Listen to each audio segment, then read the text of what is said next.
Alrighty, it's about time we get this show on the road. Testing, testing. 1, 2, 3, 4.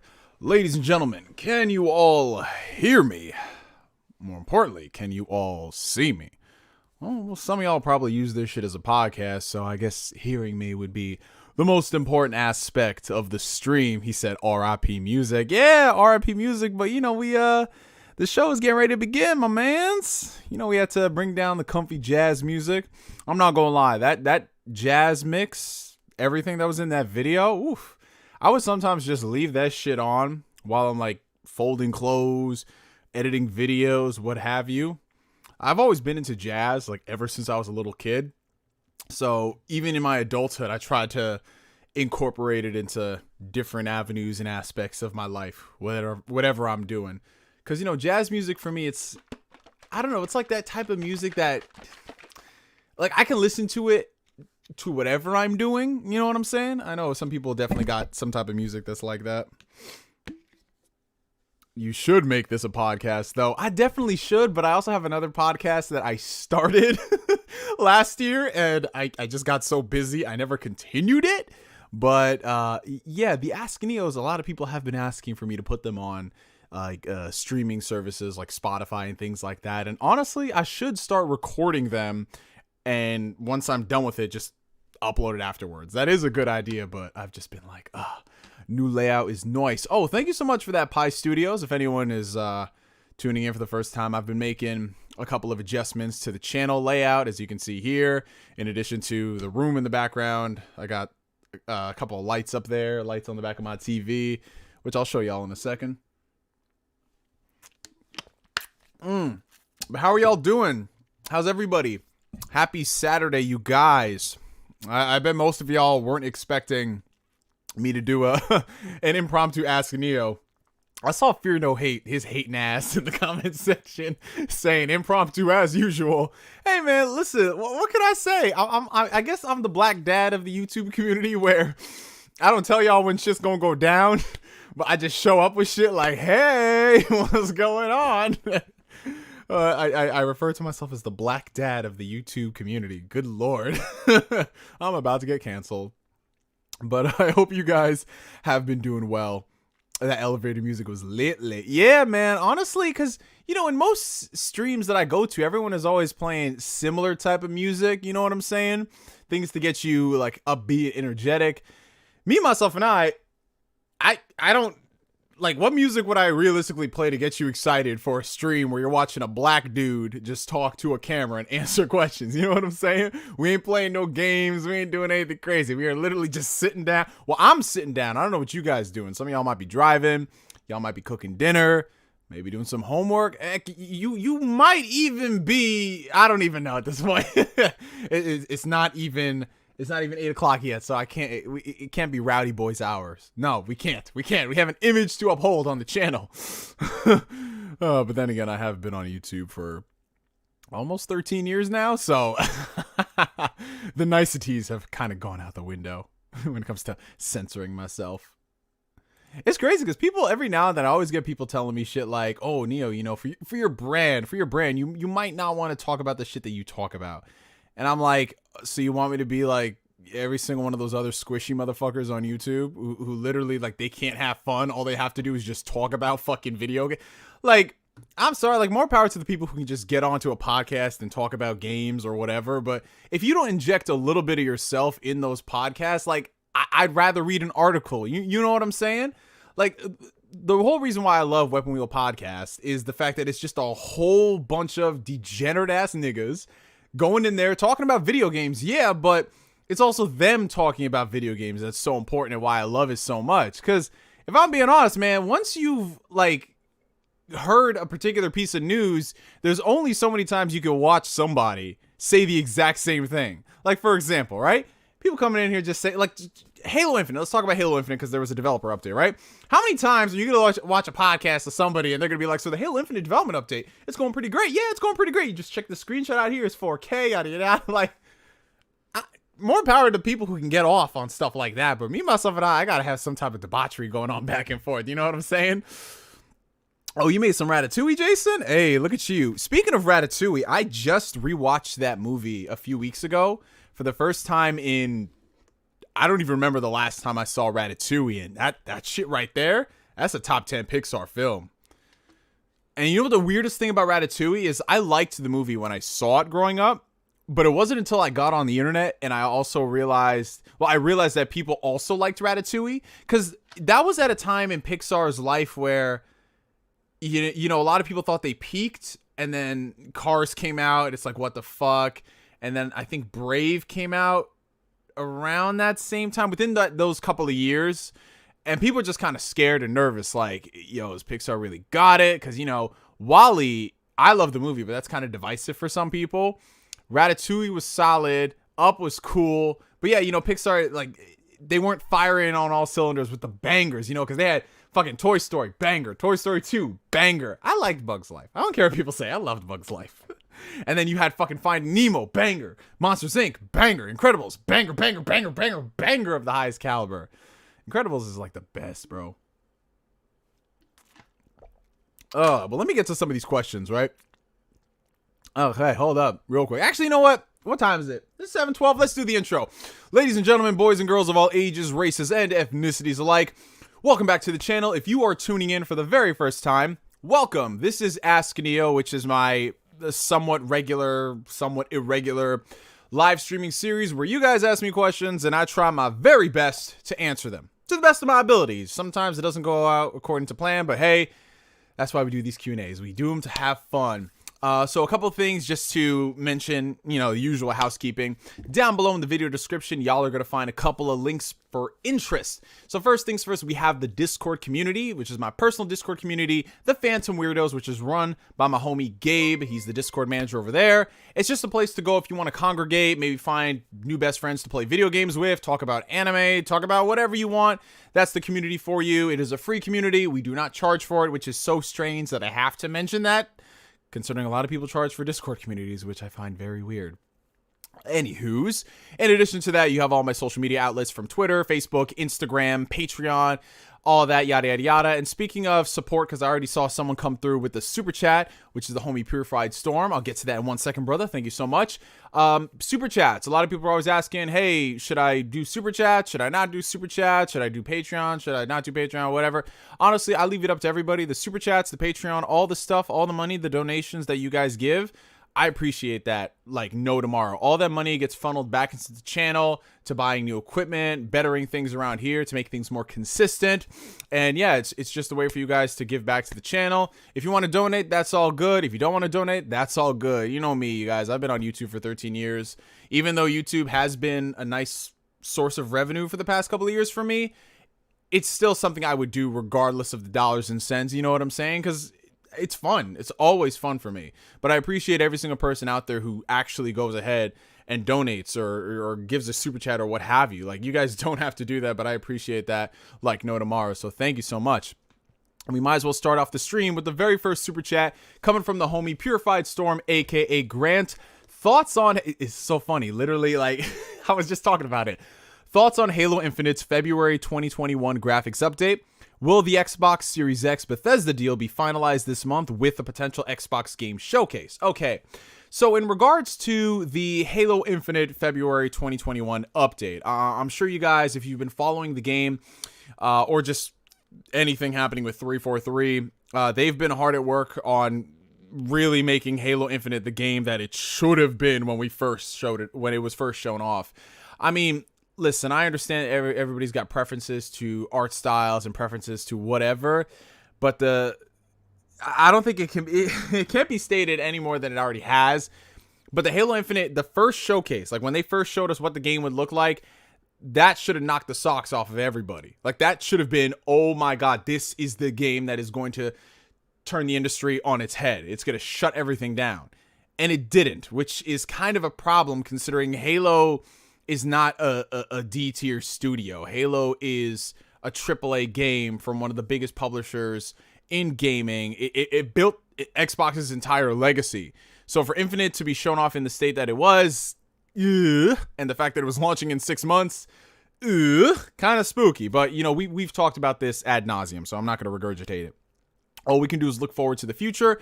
And from what I'm seeing with Halo Infinite, those developer updates, 343, extremely transparent, which is something that I think a lot more developers in the industry should do. I'm not saying they need to do that, like show us every single aspect of the development process, because you're an artist. I understand you want your art to be shown off in its like complete form, so you don't have anyone coming here and critiquing it like no tomorrow. But then again, it's the internet, and people are always good at critique over everything you can think of. I mean, the internet, you know how they do. But from what I'm seeing with that update, it's just like the game is looking better and better. I'm liking a lot of the changes that they are making. Now, time is going to tell on whether or not Halo Infinite ends up being the game that we all expect it to be, the game that we all want it to be. The jury is still out, and we're going to have to wait until the game is in our hands. But from what I'm seeing right now, it's looking pretty good. If I want to throw a little bit of shade, I think it's very strange that Microsoft looked at all the stuff last year, was like, yep, this game is definitely ready to come out this year. It's just so strange because it got delayed a whole year, you guys. It's not like it got pushed back 6 months. It got pushed back a whole year, which, hey, again, I'm not going to regurgitate beating a dead horse, but it's kind of spooky. But it's looking good. It's looking good. Now, in terms of the Bethesda deal being finalized, okay, that's another thing that, when Microsoft bought Bethesda, they were always talking like, yeah, the deal is going to be finalized early 2021. And I was like, all right, that's a few months down the road. We still got some time. And here we are. We're already in the 3rd month of the year, you guys. This time is like, we're about to be a year removed from COVID. Can you guys believe that? Like, literally next week, like a week and a half from now, is when the world officially shut down. And it's been an entire year, you guys. Holy crap. So I don't know how I got on point to talk about COVID, but the Microsoft Bethesda acquisition, right? They said it was going to go down sometime first quarter of 2021. Here we are in March. And honestly, you guys, I know everyone likes to get excited. You know, they want to hype up Nintendo Directs. They want to hype up State of Plays. And now they want to hype up this acquisition thinking that we're going to get some type of a showcase. I'm not saying we are going to get a showcase in the next couple months. But at the same time, I'm not saying we aren't going to get a showcase. It is very possible. One thing I would love Microsoft to start doing is when they fully 100% officially acquire Bethesda, because it's not 100% yet, you guys. It has to be approved by all the respective channels throughout the world. I really hope that they just come out with like a bombshell megaton, whatever it is, whether they're adding all of the games to Xbox Game Pass right now, or they're saying like, hey, this is going to be a date where we can show off Starfield for the very first time. And then the bombshells is boom. It's going to be exclusive to the Xbox ecosystem. That ecosystem being the consoles, xCloud, and PC. Obviously, PC is not exclusive, but you get what I'm saying. They've kind of foregone the traditional term of exclusive. Now it's everything that's not on a Nintendo or Sony console is exclusive until we can port that game to a Nintendo system. So anything that's not on PlayStation is exclusive to Microsoft, like, I guess.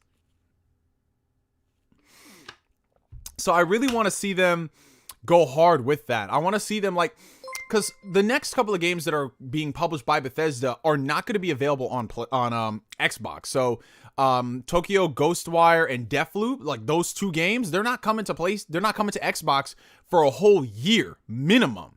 So they got to go big with something. They can't just say, hey, we have the Bethesda deal and not do anything. Like, I want to see some Starfield.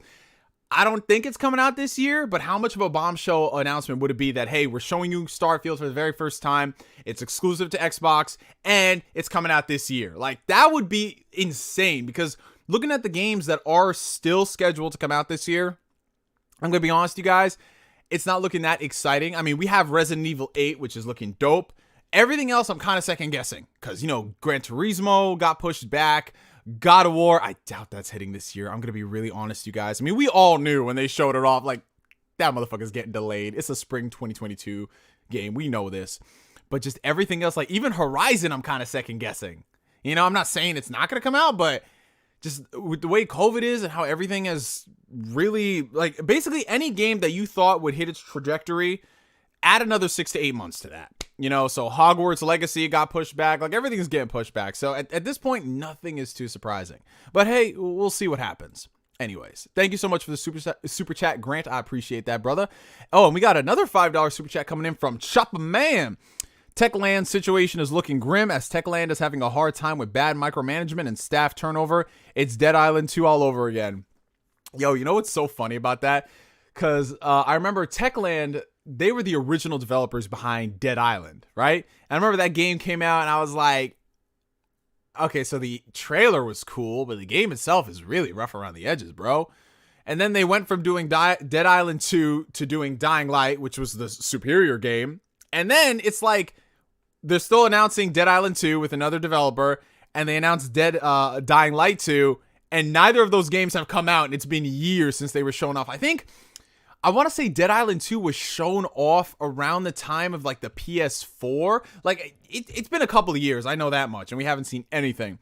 But from what we've been hearing behind the scenes is that development on both those games has been an absolute disaster. I mean, it's not surprising. When you go years without hearing anything, things start to look a little spooky. And it's just, when I start seeing the reports that there's bad micromanagement, hey, that's how everything starts. In every single job, whenever you have a project and you have a team of people, management is paramount to that thing being a success. Because if not, the project is either not going to get done, or it's going to get done, but you are going to fatigue the living shit out of your entire project team. And that's something you do not want to do as a good manager, as a good leader, as a good boss. And when you add gaming on top of that, when you have different departments that do different things, from animators to like artists to just everything that goes into making a video game, if that thing is not properly managed, I mean, you get a situation like this where here we are 5-6 years later, still talking about the fact that Dying Light 2 and Dead Island 2 are not out. I don't know why I keep confusing them, but yeah, there's that. But I hope you guys are doing well. You know, we started off with the 2 super chats. Hope everyone's been, you know, keeping in good spirits. Hope y'all's family's okay. Y'all's pets, girlfriends, boyfriends, what have you. It's been a minute, you guys. What's everyone been up to?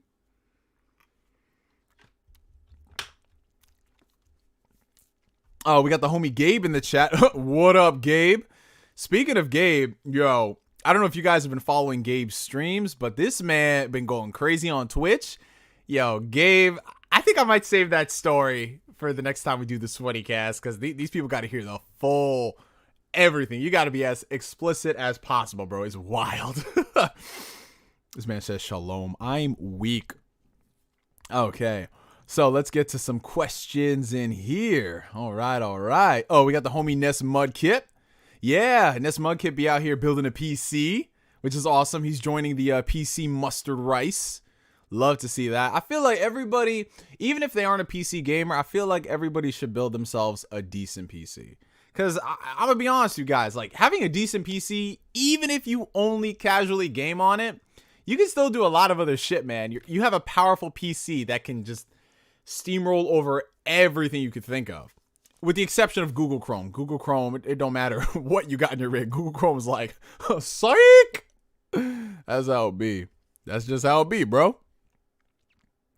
Let's see. People are talking about games, multiplayer games. Outriders. I have not given Outriders a shot. I've heard good things about it, but you guys know me. I'm not a big multiplayer gamer. Like, I totally understand why people like that stuff, but, you know, I'll just probably play it when it comes out of beta or alpha or whatever it is. I'll see what it's hitting for. But yeah, I don't play a lot of multiplayer stuff, you guys. Like, even now, I'm just getting into Destiny 2. Like, I shit you not, you guys. I'm just getting into that game, and I'm trying to work my way around it. Because I mean, I played the first Destiny when it came out.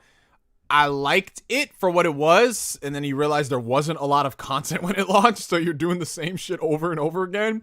But Destiny 2, obviously, it's come a long way since it launched with all the updates. And if you are a member of Game Pass, you get all the expansions. So I'm working my way through all that stuff. If you guys are on Xbox and you want to play with a noob and help, I look at, if anyone plays Destiny 2 with me, it's kind of like Lord of the Rings, where you have all these confused hobbits being led by Gandalf somewhere. Like, y'all would be Gandalf and I would just be one of the hobbits, because I'd be like, what do we do? What are we doing? That's literally how it is. Like, my team fucking carries me. I hold my own, but I'm like, what am I doing here? I did try out the Crucible on Destiny 2. I tried that shit out. Listen, I'm not saying that I'm great at Call of Duty. I can survive. I can go positive, which just goes to show you I'm not that great. But when I was playing that Destiny 2, yo, these niggas is something different, bro. Like, I was in there like, all right, let's see what this is all about. Bro, I've never had my cheeks clap that fucking fast, bro. Like, these guys are straight menace to society. Destiny Crucible players. Straight up, bro.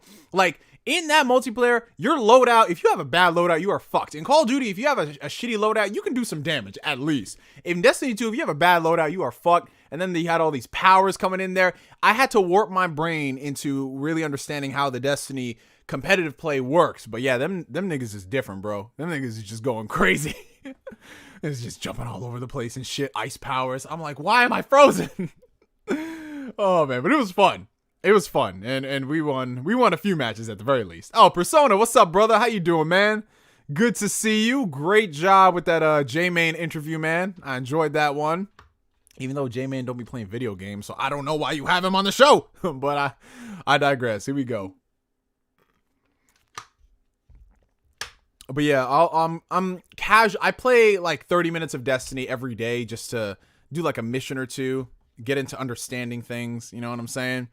But yeah, if y'all want to play me, I play it exclusively on Xbox because they have all the expansions and everything. And to me, it's like yeah, I could buy it on PlayStation or PC, but it's just Game Pass is right there. I'm subscribed to Game Pass. I'll play on Game Pass. You know, I'm just that type of person. You know what I'm saying? Full shizzle my nizzle. Yeah, yes, sir. Okay. All right. We have a $5 super chat coming in from Purified Storm. Thank you so much, Grant. What will PS5 release to compete with Halo Infinite? Also, are we getting Zelda Breath of the Wild 2, Super Metroid Remake, and Fire Emblem 4 in 2021? Okay, so I'm going to answer that last question. Do not expect anything from Nintendo. Just expect the unexpected. Because with Nintendo, whether we like it or not, they dance to the beat of their own drum. So there's some situations where they can come out of left field and announce all these crazy games and we had no idea, and they come out in like 2 months. They did that shit in 2019. But more often than not, when it comes to speculating what Nintendo will do, the only thing that we can say for concrete certainty that has come true from speculations is that Nintendo would be doing a lot of Wii U ports, which is what they did. But when we start getting into other stuff, like I'd love for Nintendo to remake this or remake that, I just don't hold your breath. That's all I can say. Now, in terms of what PS5 needs to release to compete with Halo Infinite, I'ma just be honest. Y'all ain't gonna like this, but PlayStation doesn't have to do anything. Like, I'm sorry, you guys, but Xbox is the one who has to fight the uphill battle. It is what it is. PlayStation, they could literally go a whole year, release maybe 1 or 2 games, and that thing would still outsell the Xbox like no tomorrow. It just is what it is. It's not fanboy shit. PlayStation just has that market share where they can coast by taking their time with their games because they know everyone is going to play on PlayStation regardless. They're going to have the highest selling versions of the multiplats. They're going to have the exclusivity deals. They're going to have all this shit. So I don't think Halo Infinite is really going to be a major like blow to PlayStation. You get what I'm saying? Because if that were the case, why didn't Halo 4 and Halo 5 do anything? Why didn't Gears 4 and Gears 5 do anything?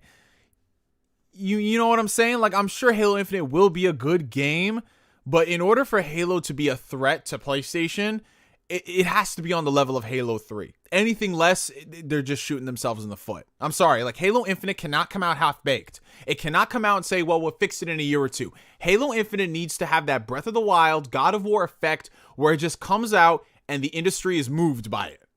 If it doesn't, it is what it is, man. I'm sorry. Like, some people might not like that. Some people might say it's a fanboy shit, but tell me, when has an Xbox game in the past couple of years come out and just set the world on fire? They haven't. They've had some good games, but not something where people will go and run out and buy a system. I'm just being honest. You might not like the PlayStation exclusives. You might think they're one and done experiences. That's fine. But recognize that those games are all selling 10 plus million copies. It is what it is. So I don't think PlayStation has to release anything to be scared of Halo Infinite. Like, why would they? Why would they? Like, Horizon Zero Dawn, that game sold over 10 million units, and that was a new IP. What new Xbox IP, concrete sales data, not number of active players or whatever. What new Xbox IP, brand new, has sold 10 million plus copies in the same amount of time that Horizon was out for it to sell 10 million copies? I'm just saying, you guys. Okay. Ooh, let's see. Thoughts on the Switch Pro rumors? I feel like we've been talking about the Switch Pro rumors since the Switch came out 4 years ago. Oh, God, 4 years ago. Honestly, you guys, I believe it when I see it. Every year, there's a new type of Switch Pro rumor. Every year, somebody comes out and says they're going to do this, and it's just the same old song and dance pony show. I've been dreaming for a Switch Pro since like 2019, you guys. And if it comes out this year, awesome, I'll be excited. If it doesn't come out this year, hey man, it is what it is. The older you get, the less excited you get over like potential rumors and what could be. You just accept shit for what they are and you move on. You know what I'm saying? That's literally how I've been. I don't sit here and contemplate and count down the days on whether or not Nintendo might reveal something on this date. I just wake up and I'm like, oh, Nintendo announced something awesome. You know what I'm saying? Okay, let's see. What else? Don't hold your breath of the wild. Hey, I see what you did there. Okay. Infinite is a reboot and will sell over 50 million most likely. That's a pretty big number, bro. 50 million. Not a lot of games sell 50 million. Hell, not a lot of games sell 10 million. Hell, not a lot of games sell 5 million or 1 million. So I just, maybe long term, if they really, in order for Halo Infinite to sell that much, it's got to be, like I said, it has to be an amazing game, number one. and they've got to have it out there so it can compete with Fortnite and Apex and all those other free-to-play games. I think it's possible because the multiplayer is going to be free-to-play, but if they don't map out like the content roadmap, it's going to be dead in the water, man. Like, look, remember, like, perfect example. I'm not saying these two are the same. Don't think that I'm saying they're the same. But when Destruction All-Stars came out, and that shit was like, oh, the gameplay is kind of okay. Where the fuck is the content? And then people looked at the roadmap, and they're like, oh, this looks lame as fuck. Avengers, exactly the same thing. They were like, oh, yeah, the Avengers game is going to sell 10 million copies the first week. There's like only 400 people playing it on Steam. What? I'm telling you, everybody thinks they can do a live service game until they realize what it takes to make a live service game. Ooh, $5 super chat coming in from Choppa Man. It triggers me that you review the PS5 and didn't even mention the Demon's Souls remake on PS5. That was the reason I got the PS5. I did mention the Demon's Souls remake in the video. Correct me if I'm wrong. I said I'm interested in it, but I have a lot of other games on my plate, so I don't want to run out there and buy a $70 game. I just said it will wait to drop down in price. I'm pretty sure I said that in the video, but then again, it was a 40-minute video, so I'm not too sure at this point. But yeah, it's amazing. Like, that to me, it looks about as next gen as you can. But, you know, I'm not gonna have the time to play it. Like, I'm still working through the rest of my games in the backlog, but I am gonna play it at some point because I loved the original Demon's Souls. $5 super chat coming in from CPK333. What's up, Neo? Any plans to upload on your second channel? Ooh, which second channel? I have a couple of them. So, let's see. So, I have my second channel, NeoGameSpark 2, which has always been like my backup account. But here recently, it's been a place where I dump a lot of my streams from Twitch, which I might start doing, like stream highlights and then put them on that account. And then I have another channel, which is my defunct fitness account, where I was going to start doing fitness videos and everything. And then I just didn't. And then I was like, okay, I'm going to do it now. And then COVID happened. So now I'm just sitting here like, maybe. But if anything, if I did use that channel, it'd probably be just to talk about stuff that's not gaming related. Like the stuff I talk about on these streams. You know what I'm saying? Like real world, real life shit that people go through. That's what I'd use that third channel for. But appreciate the super chat, brother. Thank you. Sonic 06 remaster when? Yo, listen.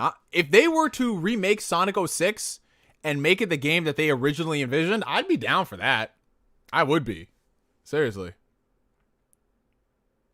Neo, what happened to the Clash of Ninja series? Also been watching you since you did the DBZ Naruto series reviews. Oh, I appreciate the support, brother. Thank you.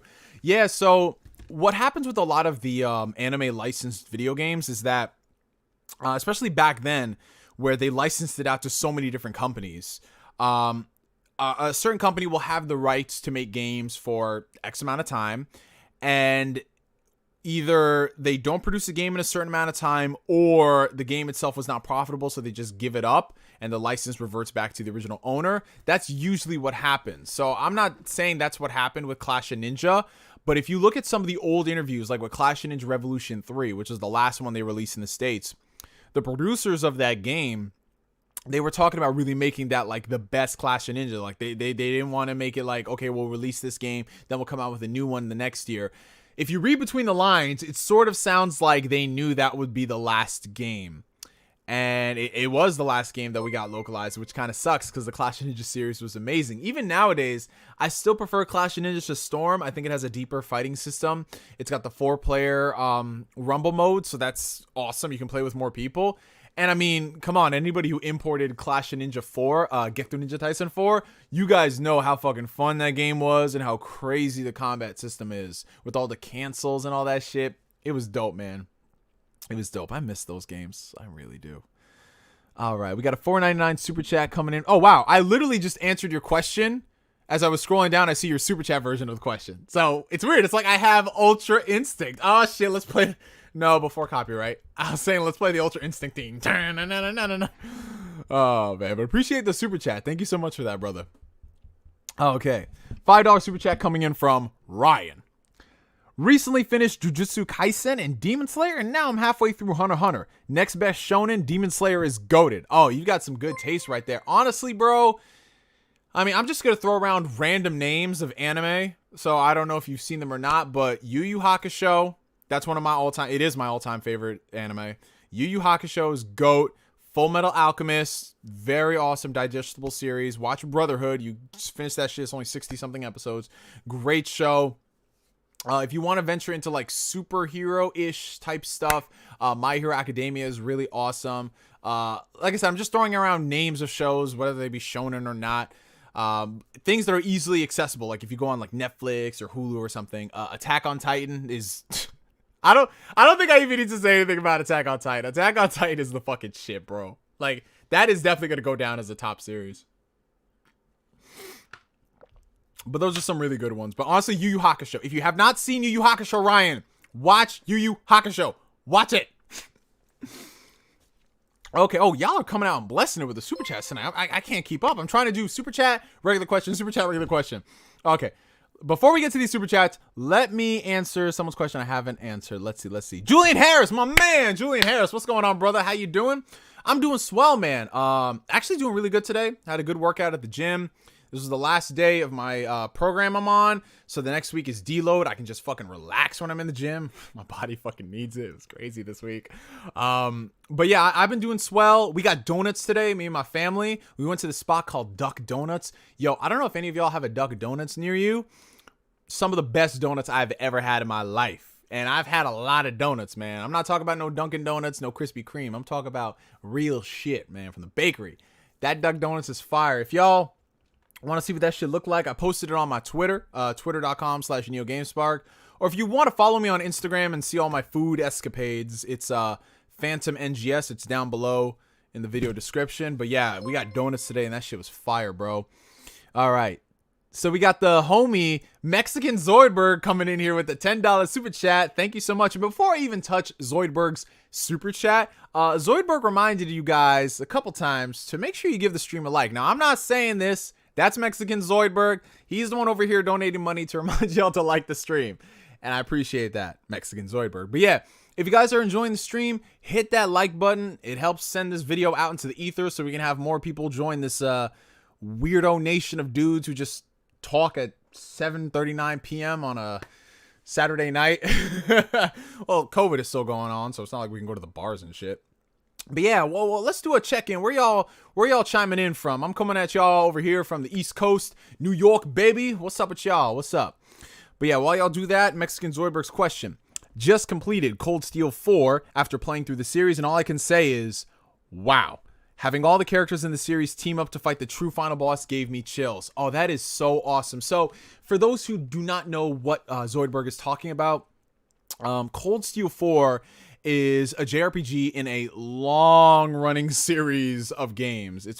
So the series itself is called Trails of Cold Steel, and it's like part of a bigger umbrella series called Legend of Heroes, right? So the best way I could describe this is literally think of like the Marvel Cinematic Universe, world building, storytelling across all different phases and leading up to Infinity War and Endgame. Think of that, but in video game form, where each game is like 60 plus hours long and you have so much character development and so much stuff going on that's not limited to 2-hour movies. And that's basically what has led into the culmination of Cold Steel 4. And every single person that I've talked to who has played this series says it 100% lives up to the hype. And I'm so excited to actually experience this. But the problem is you have to play a lot of those games to get to that point. And if you don't own a PC or a PS4, you're kind of shit out of luck. PC is the best way to play the games, considering almost all of them are available on Steam, which is great. The only problem is there are a couple of games in the middle that weren't localized in the States, so you have to play fan translations.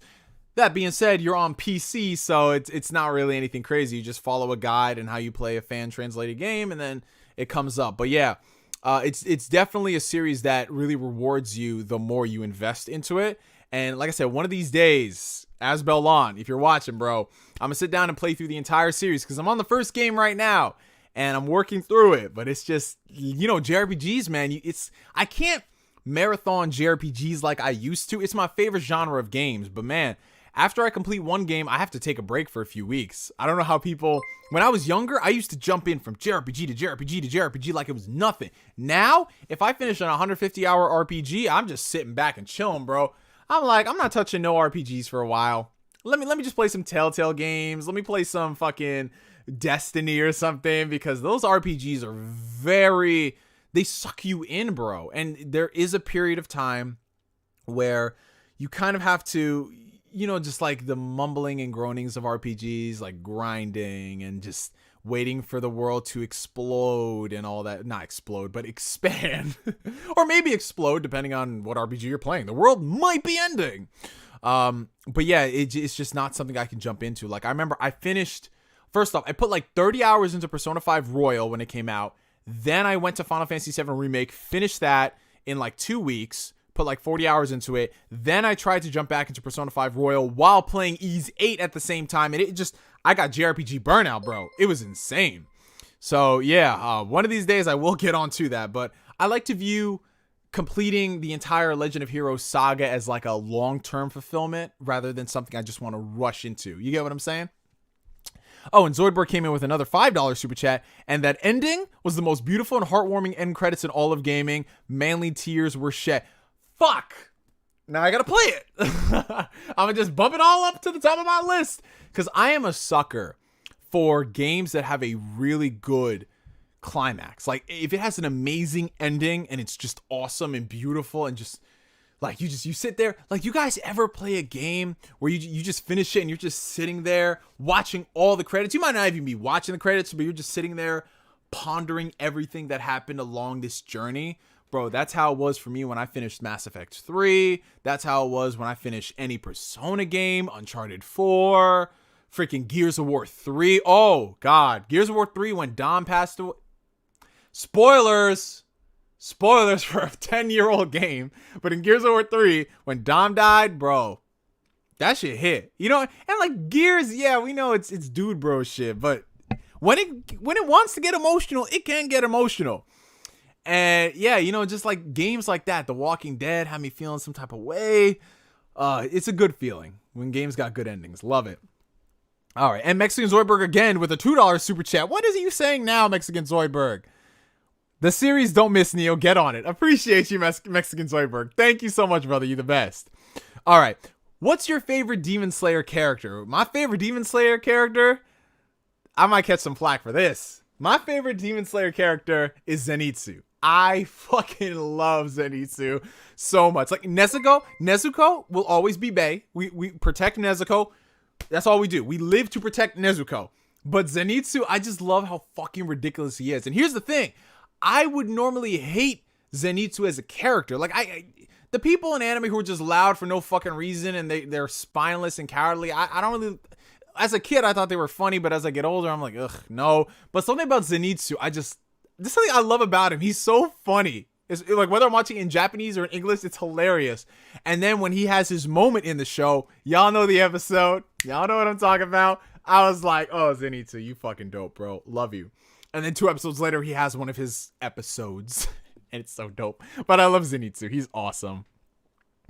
Hey, did you see the Pokemon event? And if so, what are your thoughts on the games? So, yeah, I saw the Pokemon Direct that they had last week. Honestly, you guys, it's a Pokemon game. Like, I want to get excited for the new one, Pokemon Legends. You know what the crazy thing is? I always pronounced it Arceus growing up until I heard them say it. It's Arceus. I still call it Arceus, though, so bear with me. It's going to take a lot to reprogram my brain. Like, I want to get excited for those things, like the Diamond and Pearl remake, Legends Arceus. I want to be excited for those things. I want to critique them, but honestly, guys, I just don't got the energy no more. Because it's abundantly clear with Game Freak, Pokemon Company, Nintendo, they don't care about quality. They really don't. They are going to sell you guys the bare minimum, and you're going to eat it up. And that's okay. I'm not using this as a derogatory slight, like Pokemon fans get better standards. I'm not. You like what you like. You can enjoy it, and that's fine. Far be it for me to tell you what to do with your money. That being said, I don't have any hope or faith in Pokemon games being great.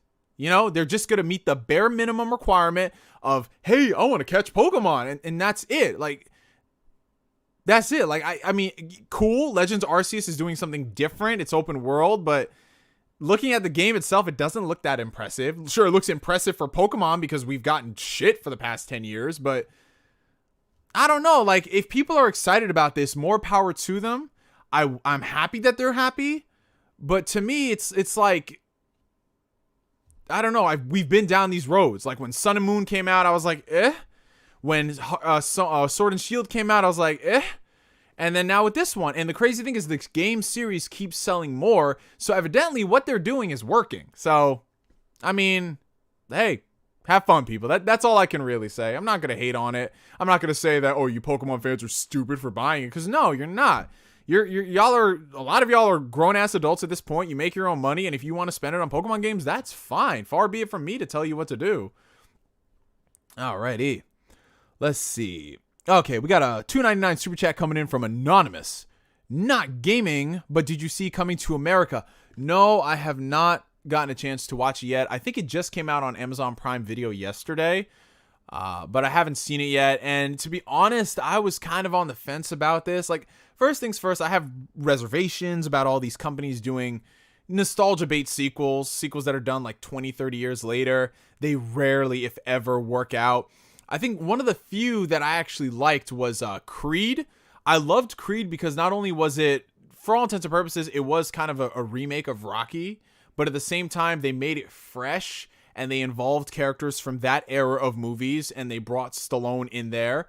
And it worked really well. Like, it reinvigorated that franchise. And at the same time, it started its own franchise. So I love Creed. I love what Ryan Coogler did on that movie. But like I said, that is just a one-off experience. Not everything can be a Creed, just like not everything can be a Cobra Kai. Cobra Kai! Fucking love that show! Season 4, by the way, is under production right now, you guys. Fucking yes! Cannot wait.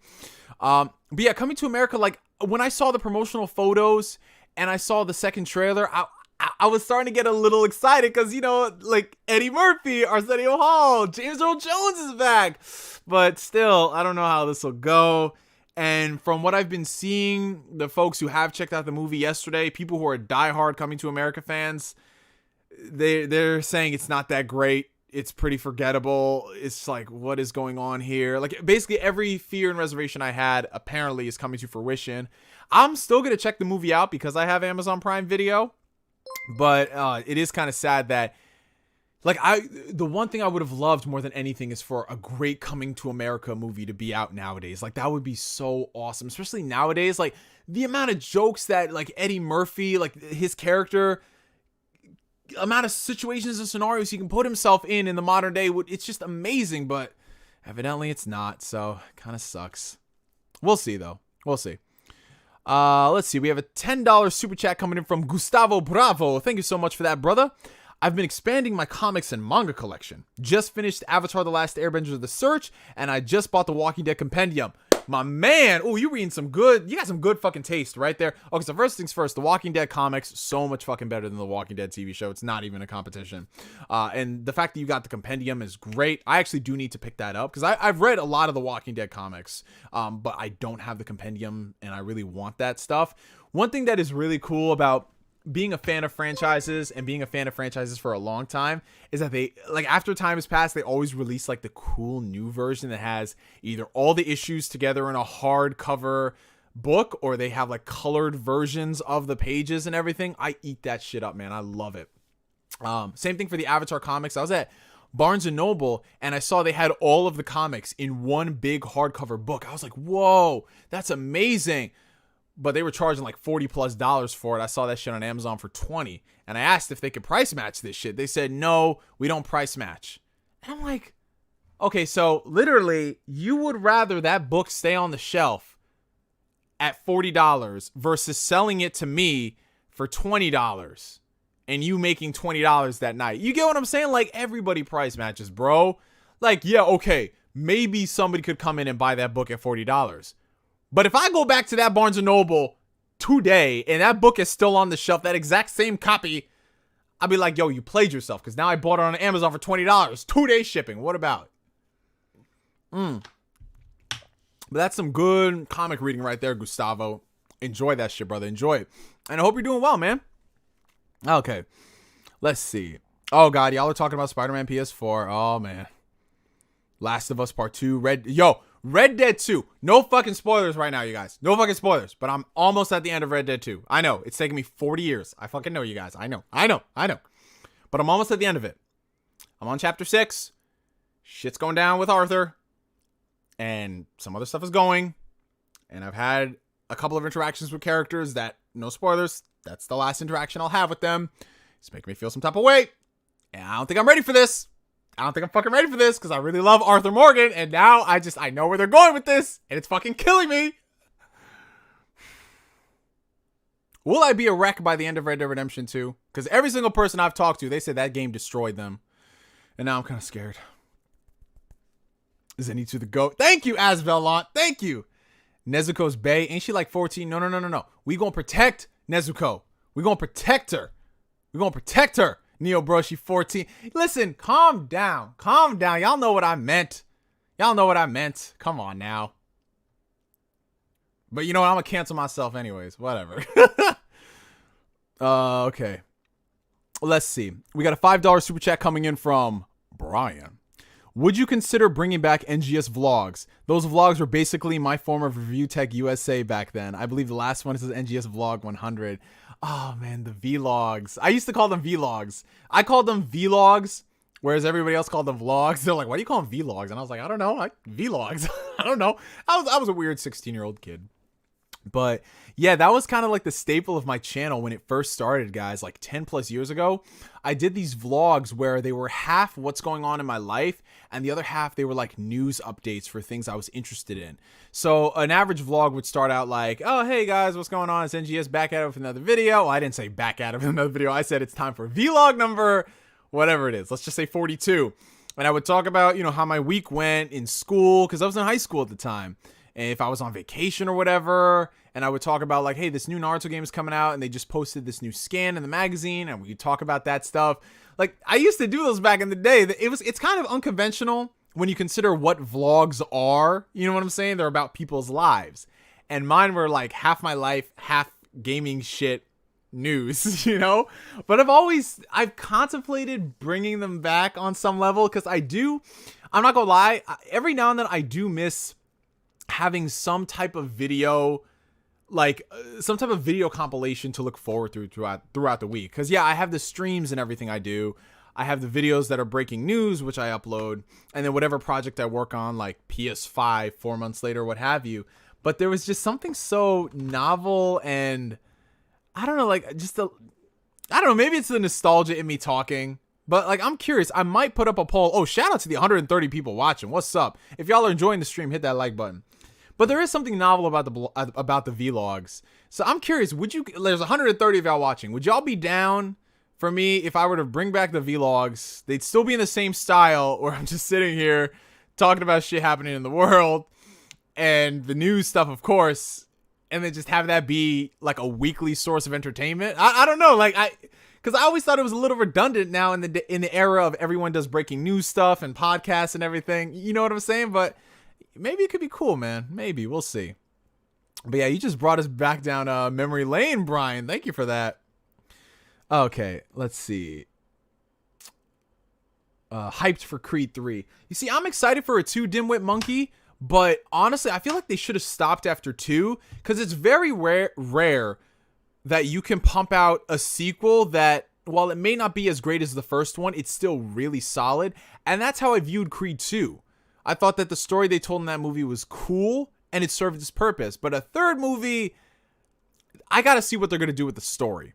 Because if the story is just, we're going to ape off another Rocky movie, I don't really know about that. Michael B. Jordan is going to be directing this one, which is interesting. I believe this is going to be his first time directing.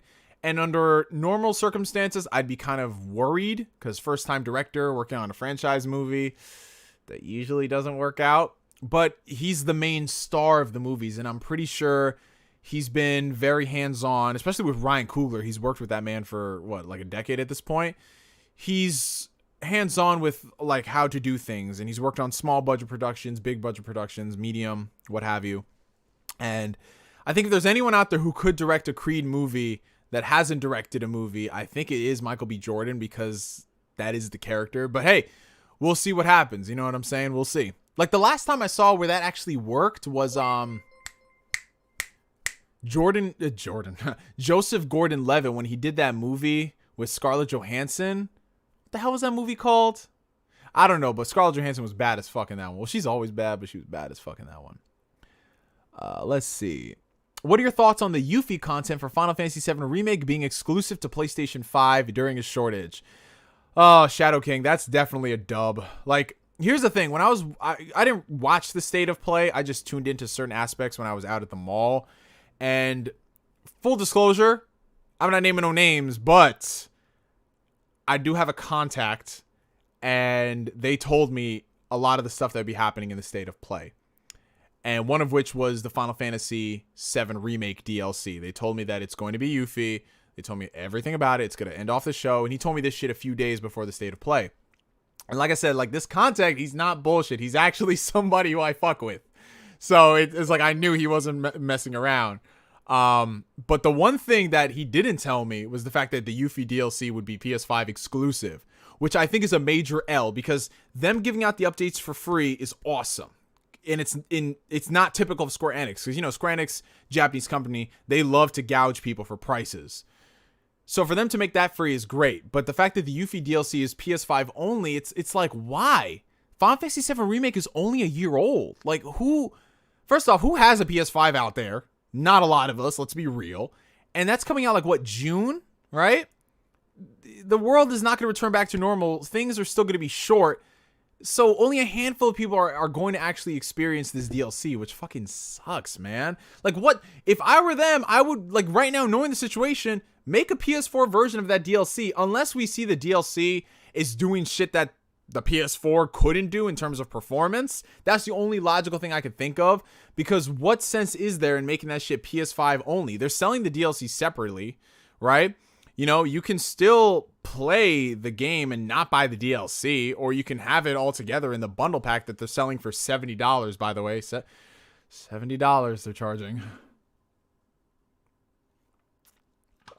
But yeah, it makes no sense to make, like, Capcom didn't do that with the Devil May Cry 5. Even though they came out with a special edition for the next gen consoles, they still released the virtual DLC on previous gen systems.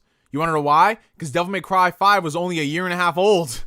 Like, what sense is there to blocking the DLC? It's a very dumb decision, if I'm being honest. But it's typical Square Enix fashion, you know? They gonna do what they do, and we're just gonna have to... Heavy sigh. Heavy sigh. Okay.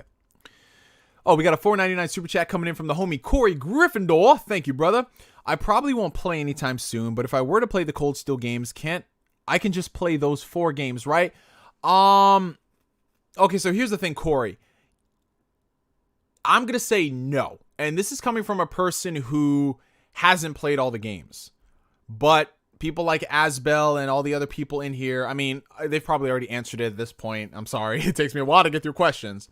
But when it comes to those games, you can play through the first game and kind of get a good understanding of things, but you miss out on a lot of the world building stuff. There's certain characters that show up. Who the fuck is calling me? I'm not picking that up right now. My mom is probably going to ask, oh, can you take the dog out? I'm like, the dog's fine. He doesn't go out until 9 o'clock. So with those kind of games, bro, I would say if you want to get the full enjoyment of the entire saga, play through it from the beginning. I know it is kind of cumbersome and tedious to, you know, just download all the games on PC, then get the fan translated ones too. And it's a lot of hours to invest, but yeah, it's just, I don't know. Like, everybody tells me that, sure, they enjoyed the games, but they would have enjoyed them so much more if they played through all the other ones in the series. You know what I'm saying? It's like when people say, okay, here's the essential watch list for the MCU movies. Like, yes, there's some that are more relevant than others, but even with the worst MCU movies, how they managed to tie those into Avengers Endgame. You know what I'm saying? Like, beforehand, I wouldn't tell people to go watch Thor The Dark World. I would only say to watch it for the lore or whatever. But now, after seeing Endgame, I was like, you need to watch Thor The Dark World. As bad as a movie as it is, one of the acts in that is pulled from Thor The Dark World. Like, all right, let's see. We got $1.99 super chat coming in from Justana. What's up? Thoughts on Ryuga Gotoku Studios and Atlas working together? I what are they doing? Did they just announce something recently? Because they're all owned by Sega. So I'm not, unless I missed something, I'm not too sure. What are they doing together? Are they doing like a crossover? Or are you asking, would I want them to work together? I mean, sure, why not? I mean, talented people at both companies. So yeah, whatever they want to come up with, that's great. Let's do that. But realistically, I don't. If anything, I would love for Ryuga Gotoku Studios to work with a lot of anime companies like they did with Fist of the North Star. I would love for them to work with the guys who do JoJo's Bizarre Adventure. I think that'd be an amazing crossover game. Same thing for Atlas. I would love if Atlas worked with the JoJo guy so they can make a turn-based JoJo RPG in the style of Persona. I think that'd be awesome.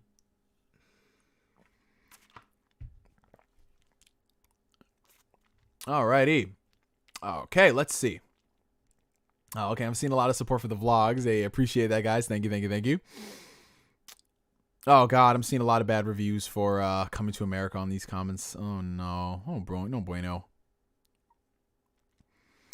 Which one are you liking more between the PlayStation 5 and the Xbox Series X? Okay, so in terms of consoles, I prefer the Xbox Series X. I think it's a better built machine, less issues. There's better bang for your buck in the sense that Game Pass exists, and even though people don't like it, to me personally, Game Pass, I haven't bought a single game for my Series X because everything is on Game Pass. I mean, it's not like there's any Series X games to play, but I have Game Pass. That keeps me busy, and I can play it across multiple platforms.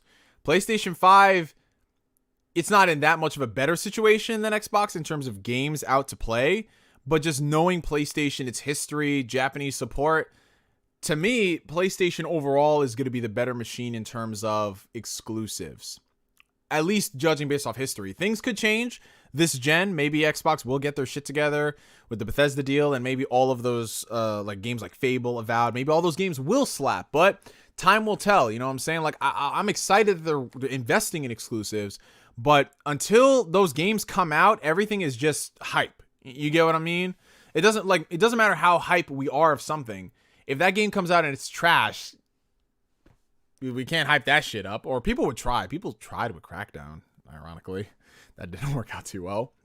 But when it comes down to the system right now that I am using more, I use my Xbox Series X more because it's convenient. Quick resume. I love quick resume. It just works. You know what I'm saying? I turn it on. It works. PlayStation, I play it for my backlog. I'm just playing backlog stuff right now. And right now, Xbox is a better backlog machine. So, yeah. Xbox, PlayStation, it is whatever. I enjoy both. Let's see. 2 more super chats, and then we are back to normal. $2 super chat from Ryan. You are not ready for the end of Red Dead Redemption 2. Fuck. That's not what I wanted to hear. Dang it. Because I'm already getting really depressed, you guys. I mean, yeah, it's almost 3 years old, but like, I really grew attached to Arthur. Like, I love Arthur as a character. I mean, Rockstar's writing is always top tier, but there's something special about the writing in Red Dead Redemption 2. Like, they went above and beyond with that script. And now I'm sad because it's ending. Don John, that's the movie. Thank you guys so much answering my question from like 20 minutes ago. All right, $5 super chat coming in from Gustavo Bravo. Thank you, brother. Arthur Morgan is one of my favorite video game protagonists. His story is so tragic and amazing, and yes, it's going to hurt when you reach the end. No spoilers.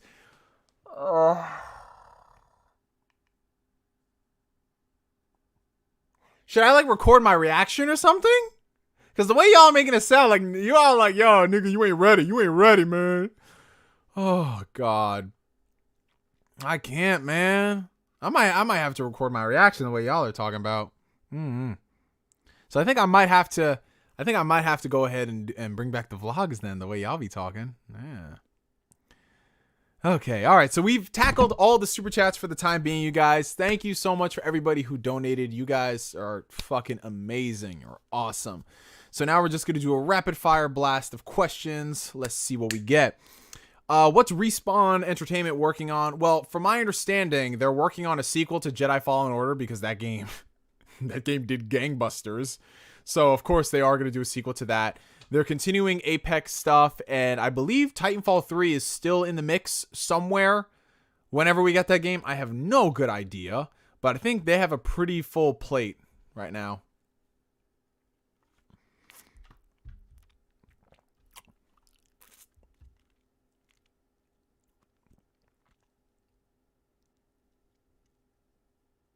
Oh, Max Payne 3. That's a classic. Let's see. The vlog days were goated. Yeah, they were great, man. It was a different YouTube 10 plus years ago, you guys. I'm telling you.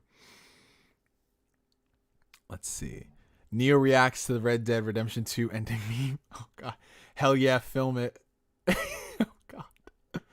Oh, Alice Madness Returns? That's an underrated gem right there.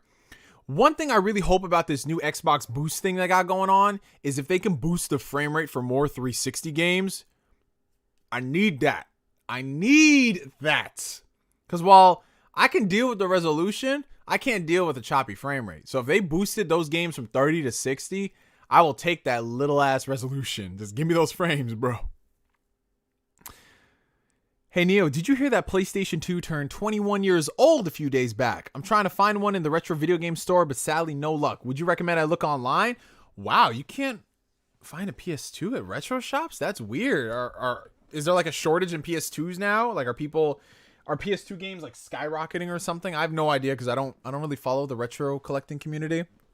But honestly, yeah, I'd say find online. Maybe check out Craigslist, Julian. Look into that stuff. eBay. Let me not drop my microphone.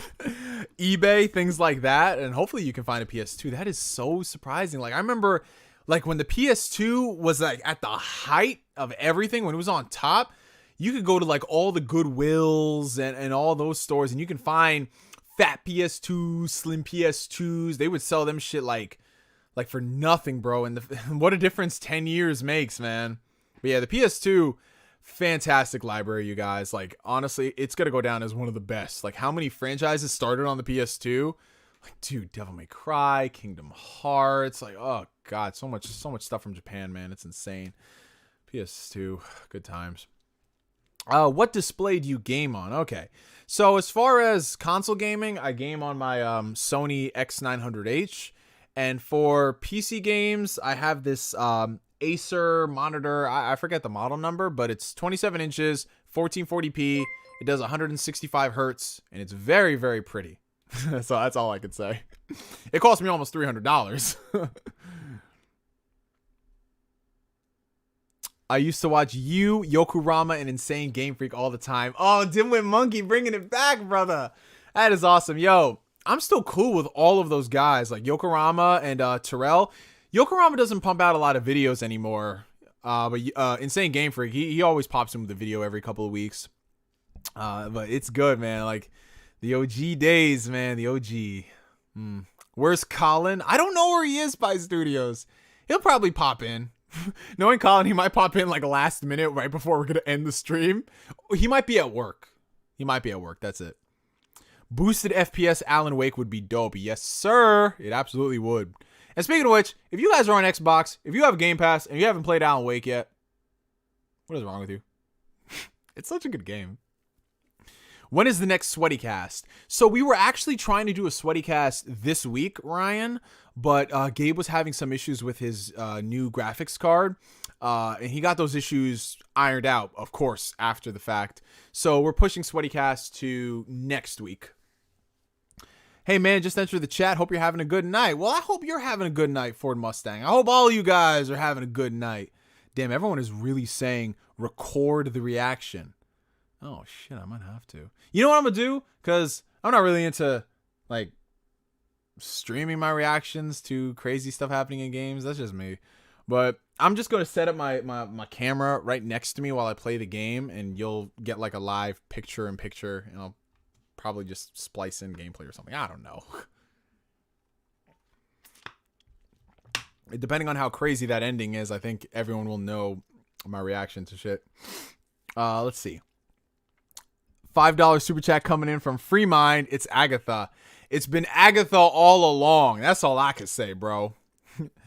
J-Rock Gaming. Look at this dude. Well, look at this dude. What's going on, brother? How you been? PS2 got bangers like Naruto Uzumaki Chronicles. I was having a good Saturday night until K-Cube came into this chat with that bullshit.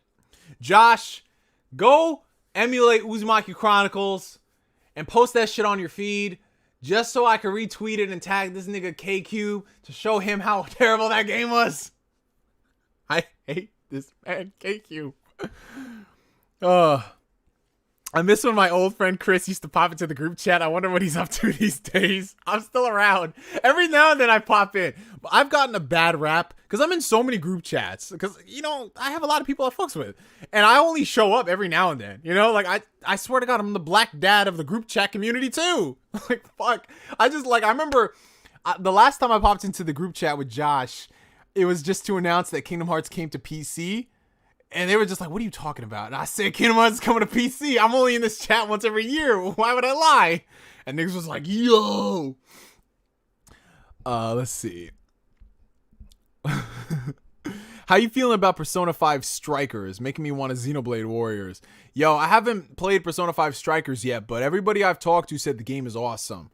And that makes me happy. Because I'm happy that people are enjoying the game. Even though I'm not interested in it, because y'all know I'm not the biggest Muso fan. I get why people like it, and that's cool. But me, myself, and I, it's not my cup of tea. I will buy it when it's like $20, $30, because I do like to support Persona.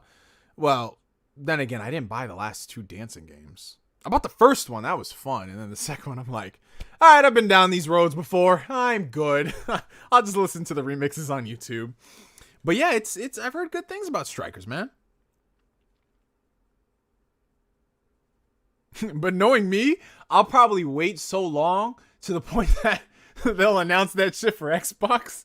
And I'll be like, yo, so that Persona 5 Strikers, though, on Game Pass. I'll be so late, like a whole 2 years later. They're like, damn, nigga. That's probably how it's going to be because, yo, I'm still working through stuff, man. I can't game like I used to, bro. Like, nowadays, I'll be lucky if I play a game for more than 2 hours, guys. Like, for me, it's got to be a really damn good game for me to play more than 2 hours in one sitting. You know? Like, does anyone else have that problem? You love, like, even the games I love right now, I play them in short bursts, man.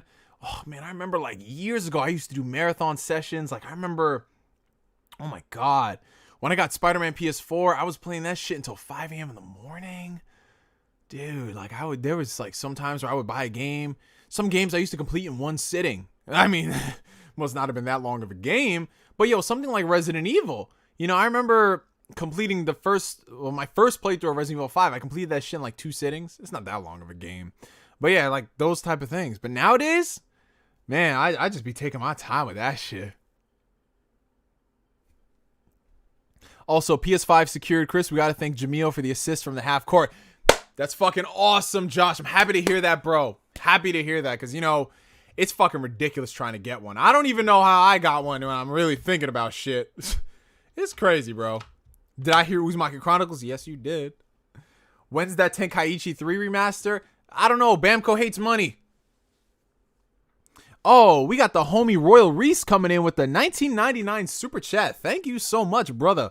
Have I heard the rumor that they might reboot the PS2 console? Do you think there's still a fan base for it?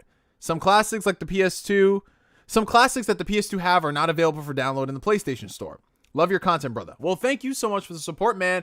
And I assume you're talking about maybe doing like a PlayStation 2 classic, right? I like to think that's what you're talking about. Honestly, if they did a PlayStation 2 classic, I would buy that shit day one, provided it's not like the PS1 classic.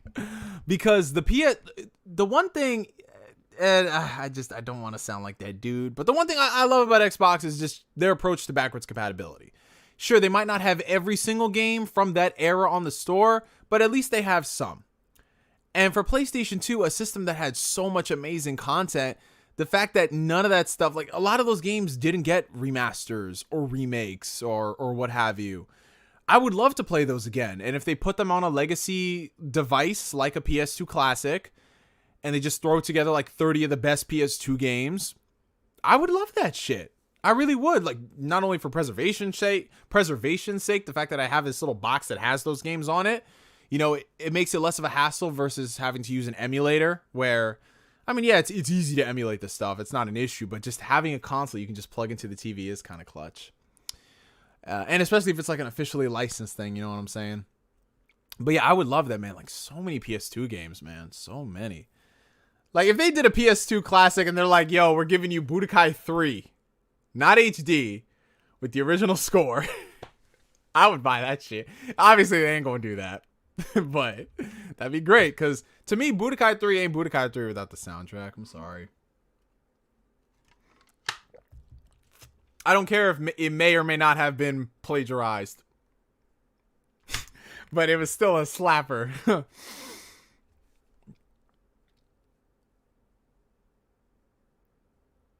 Yeah, I've heard that a lot about Strikers, Josh. I heard it's definitely leaning more towards having its own identity versus, hey, just go into this room, kill a bunch of enemies, go into the next room, kill a bunch of enemies. Now I think about it, I'm describing the plot of Gears of War.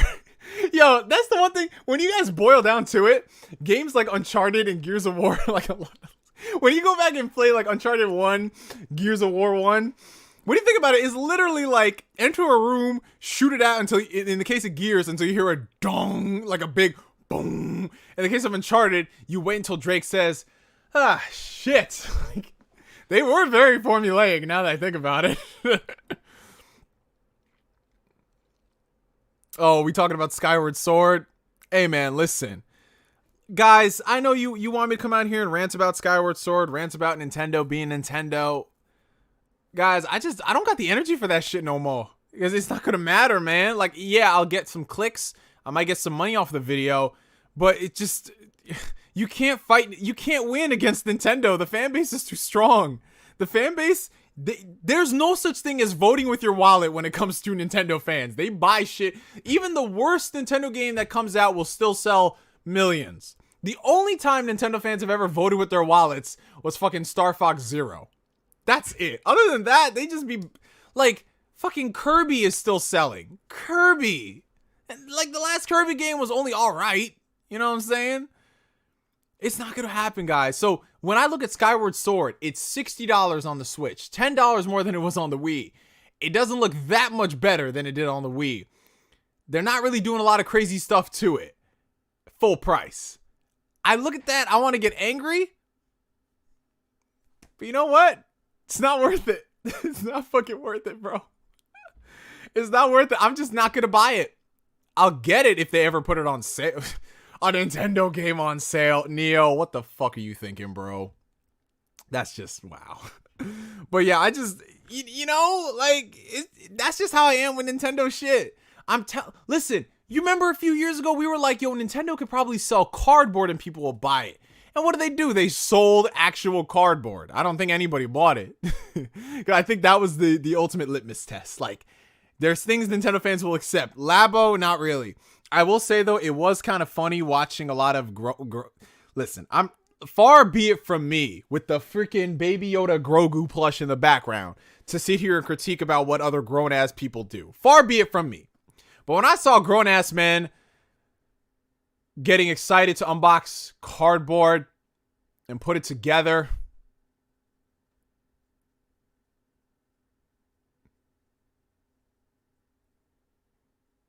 Something about that shit just don't sit right with me. Oh, God. Joe Exotic has entered the chat.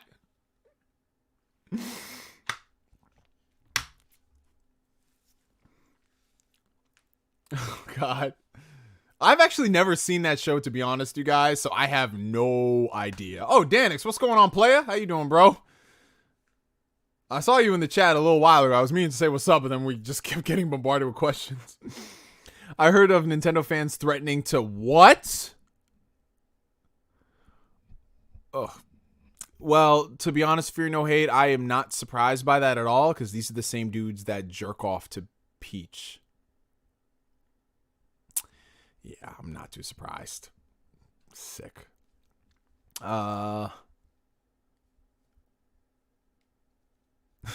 Mods, please clean up my chat. You know what? Yeah, I'm telling you, bro. You got to. Like, that shit is just wild.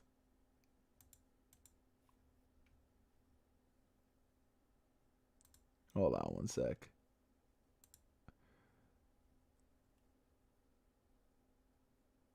Hold on, wait 1 sec. Oh, I made Bob Jeff. You are now a mod for tonight. You are now a mod for tonight. If niggas go crazy, do what you do, Bob Jeff. I mean, I could have sworn I made you a mod, Josh, but I forgot. I'm gonna make Bob Jeff. Bob Jeff is a mod for tonight.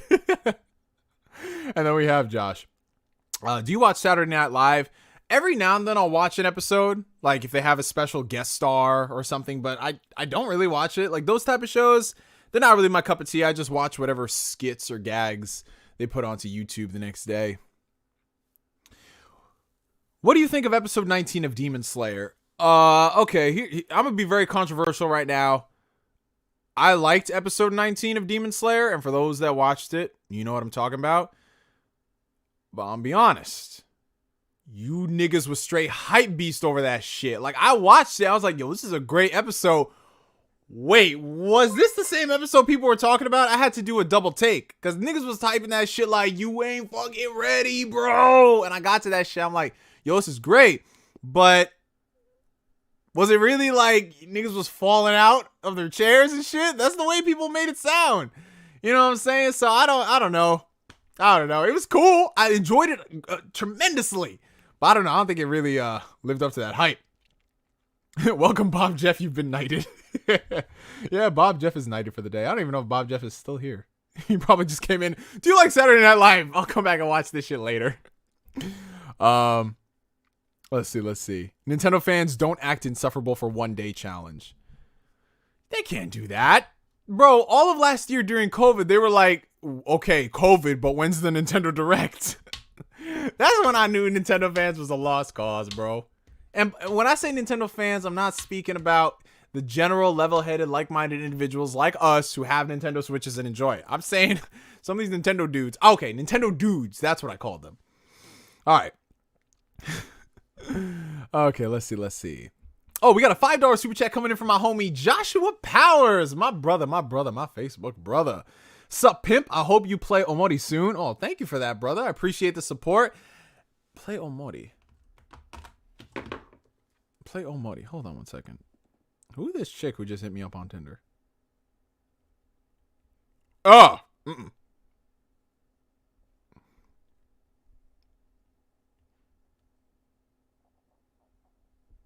Okay. Yeah, I had to look up this game because I had no idea what this was, Josh. But Omori, it's on Steam. It's on everything, actually. It's an indie psychological horror game based on a webcomic. It stars a Hikikomori. Okay. Seems interesting. Do you guys know anything about this game, Omori? Oh, how's this chick look? The fact that I went, oh, that's not a good sign. It's not a good sign. How did this one chick hit me up anyway? Like, I didn't even like her. I don't fucking know. There's a lot of bad white girls on fucking Bumble, bro. Like, damn. Let me just put this away for the time being. All right, let's see. Let's get back to it. Hey, Maddie, what's going on, brother? Valkian24. The dudes with the peach body pillows. Oh God, Chris is even worse than that, brother. Don't get catfished. Nah, I've never been Well, okay, I've never been catfished before, but I found somebody catfishing. If that makes any sense. Okay, let me paint the picture. Everybody hold the thoughts for 1 second. Hold the questions. I told this story before back in the summer, but there was okay, so after I broke up, right? After I broke up with my ex in the summer, you know, your boy went out there after I did my little grieving for a whole 3 weeks. I was like, all right, time to get back out there, right? So I go back out there, I put myself out on Tinder and Bumble and shit like that. And I matched with this one chick on Tinder. I think it was a night of recklessly swiping, which you don't want to do when you're fucking on Tinder. Like, I remember there was one night where I was just like, fuck it, like within reason. And I matched with this one chick. I was like, oh, bad. She does not look that bad. She looked pretty decent, which at the time, that's what I needed. Yeah, call me misogynistic, whatever. But I needed something decent at the time, right? So this is in the summer, and I matched with her. She was in Connecticut, and, you know, she seemed pretty cool. She looked decent enough, right? And, you know, we was talking and everything, getting ready to set up, you know, because I'm very quick with this shit. Like, I'll talk. If I'm feeling a girl when we're talking for a few hours over a dating app, I just immediately try to set something up. Like, I'm now that type of person. Before, I'd be like, oh, let's talk for a few days. But now I'm just like, yo, if I feel that chemistry, I feel the vibes, ask out, let's do this shit, right? So I was looking through her photos there, and I was like, oh, you know, decent, right? And then I got a little curious, because the thing about these dating apps, which a lot of people need to understand, is a lot of people, they just use their best photos. Obviously, you want to use things that highlight you, which is fine. Everybody does that. You know what I'm saying? But one thing I've noticed that a lot of these people, they use photos from a time where they don't even look like that shit anymore, right? Or they're very selective with the type of photos that they take. So for me, one of my red flags on Tinder is if you have nothing but face shots from very specific angles, you're hiding something. It usually means you're hiding your weight. But like I said, I don't like to judge. You know what I'm saying? I just know it because I've been in the game for so long, right? So I got curious because, like, she didn't really have too many full body photos, but she had photos that made her look somewhat flattering. So I was like, you know what? Let me be a stage 5 creeper. Let me do some detective work, right? So I looked up her name on Facebook. I typed in her name and where she was located at, and I just wanted to do some digging. Like, all right, let's see if she has a Facebook profile. Maybe there's other photos of her that exist, right? So I ended up finding her. It was the first match, and I was like, oh, perfect. Great. This is awesome, right? And that's when I had a motherfucking tragedy. Because then I started looking at everything. Like, this is very specific, guys. I went to the uploads, tagged photos. Oh, my God. It's like this bitch was hiding 300 pounds in another room. Like, Jesus Christ. Because in her face, it didn't really look it. You know what I'm saying? It didn't look that crazy. And then I see the tag photos, and I'm just like, what the actual fuck? And here's the thing. Listen, I got no problem if you bigger, flaunt it. That's fine. But don't try to do this selective ass shit where you only show parts of your face or flattering angles or what have you. So I'm literally just like, this chick really out here catfish. And I'm sorry, but that's fucking catfish. If you're on a dating app and you don't have a full body pic or using photos from years ago, it's fucking catfishing, right? This chick was like well over 300 pounds, bro. She had like those arms that the fucking grandmas have at the cookouts when you know the food's about to be fire. This shit wasn't fire, bro. And I'm sorry, y'all can say this is, oh, it's so sexist, misogynistic, blah, blah, blah. But I guarantee you, if a nigga did the exact same shit with his height, y'all would be like, I can't deal with this. Like, it is what it is. It works both ways. So the second I saw that shit, guys, I was like, mm-mm. And then literally she messaged me something. I looked at that shit. I was like, all right, I'm done. That's it, man. So I just straight ghosted her. No questions asked, man. But listen, yo, it's not even that listen, I like my women thicker, right? I can't date somebody who looks like this. I'm be honest. I'm saying everyone's body's beautiful, yada, yada, yada. But I'm a big dude. I'm 6'4", 220. When I cuddle with somebody, I need to grab onto something. I need to. It is what it is. You know what I'm saying? I can't cuddle a skeleton. So I don't mind it. Like, you know, all the women I've been in relationships with in the past, they've had a little bit extra weight. For some of them, it's been a couple of pounds. Others, they be like straight thick. You know what I'm saying? But for her, bro, I'm talking, she was like, bro, like I said, I'm 6'4", 220. She was well over 300 pounds, man. And listen, it's okay if you can understand that and you show it in your photos, but when you are lying about that shit, man, that ain't nothing. That ain't nothing, man. The angles, bro, that shit, angle myself out of that conversation. That's what I did. I did that classic black guy thing where it's like, yo, we trying to get out of the conversation. We just take a long ass step backwards and be like, all right, man. You know, like, yo, you hear the crazy shit is about, I don't know, it's probably not just a black thing, but does anyone else, like, whenever you're at work or something, black people, we never say bye. We just say, like, we just do something and we like, all right. You know what I'm saying? Like, when I'm at work, right? Literally, like, if I'm not even leaving for the day, if I'm going somewhere else on the site, I just, like, if I'm in a room with people, I'll be like, all right, y'all. And they're like, all right. Like, we don't say goodbye. We don't say bye. I don't think I've ever said goodbye to one of my coworkers. We just say, oh, shit. All right, man. All right. I don't fucking know, man. Bro, you would get canceled for this. Oh, listen, let them cancel me. I've been on YouTube for 13 years.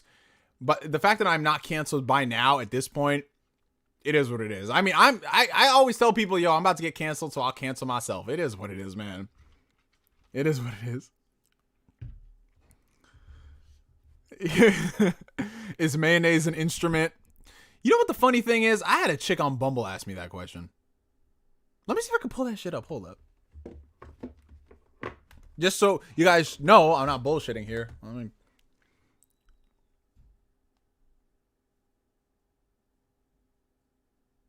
oh, word? I'm talking to my contact right now, and he literally said that. Oh, fuck. We were still talking about the Final Fantasy shit. All right, hold on. I'm sorry. I'm still looking at this white girl, bro. Like, what the actual fuck? Like, damn, I don't know where they're making these white girls. Jesus Christ. I'm not even into white girls. I'm more into, like, black and Latinas. Especially Latinas.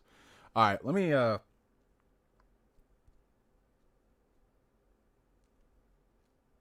see what this one chick said.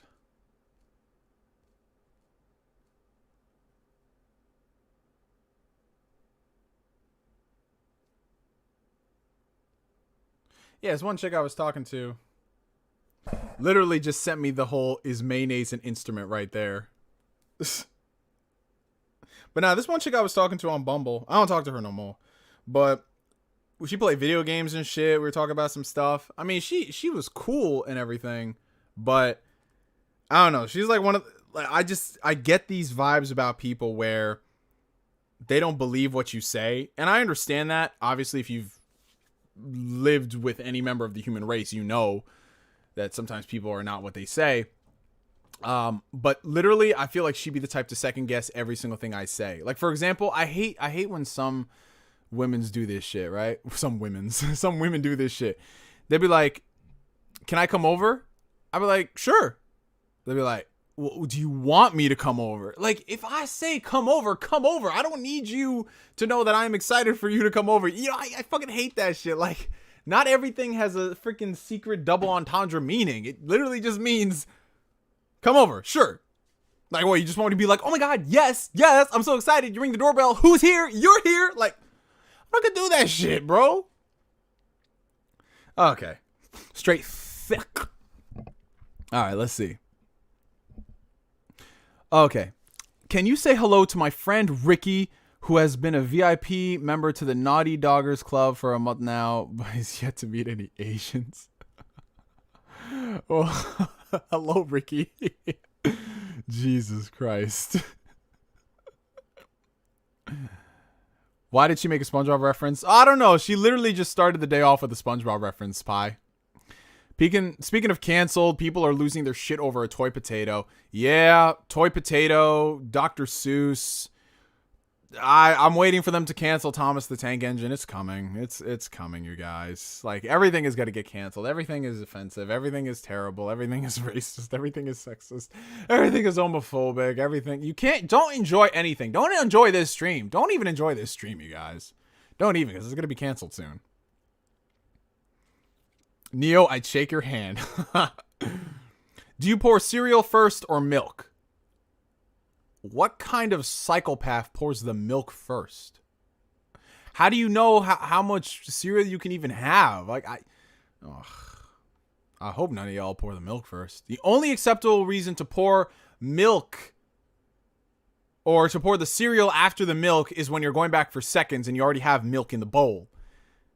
Like, anybody who does the milk first and then the cereal, I'm scared of them, and I would not want them as a roommate.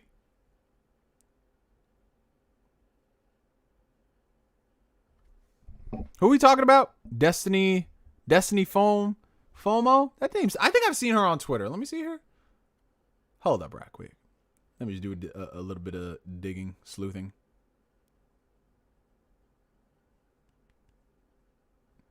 Destiny FOMO. Oh, yeah, I've seen her before. Oh, yeah, she pretty. Yeah, I've seen her a few times on... Yeah, she pretty. Why the fudge does this light keep falling? And again, there we go. Cancel the Amazon logo. Well, Amazon they changed that logo mad quick before they saw they were gonna get canceled. I didn't even know that people were comparing that shit to like a Hitler mustache. It was smiling. I didn't even know that shit until I saw that they changed it and somebody said that it looked like that. Like, that was just Amazon getting ahead of everything. Okay.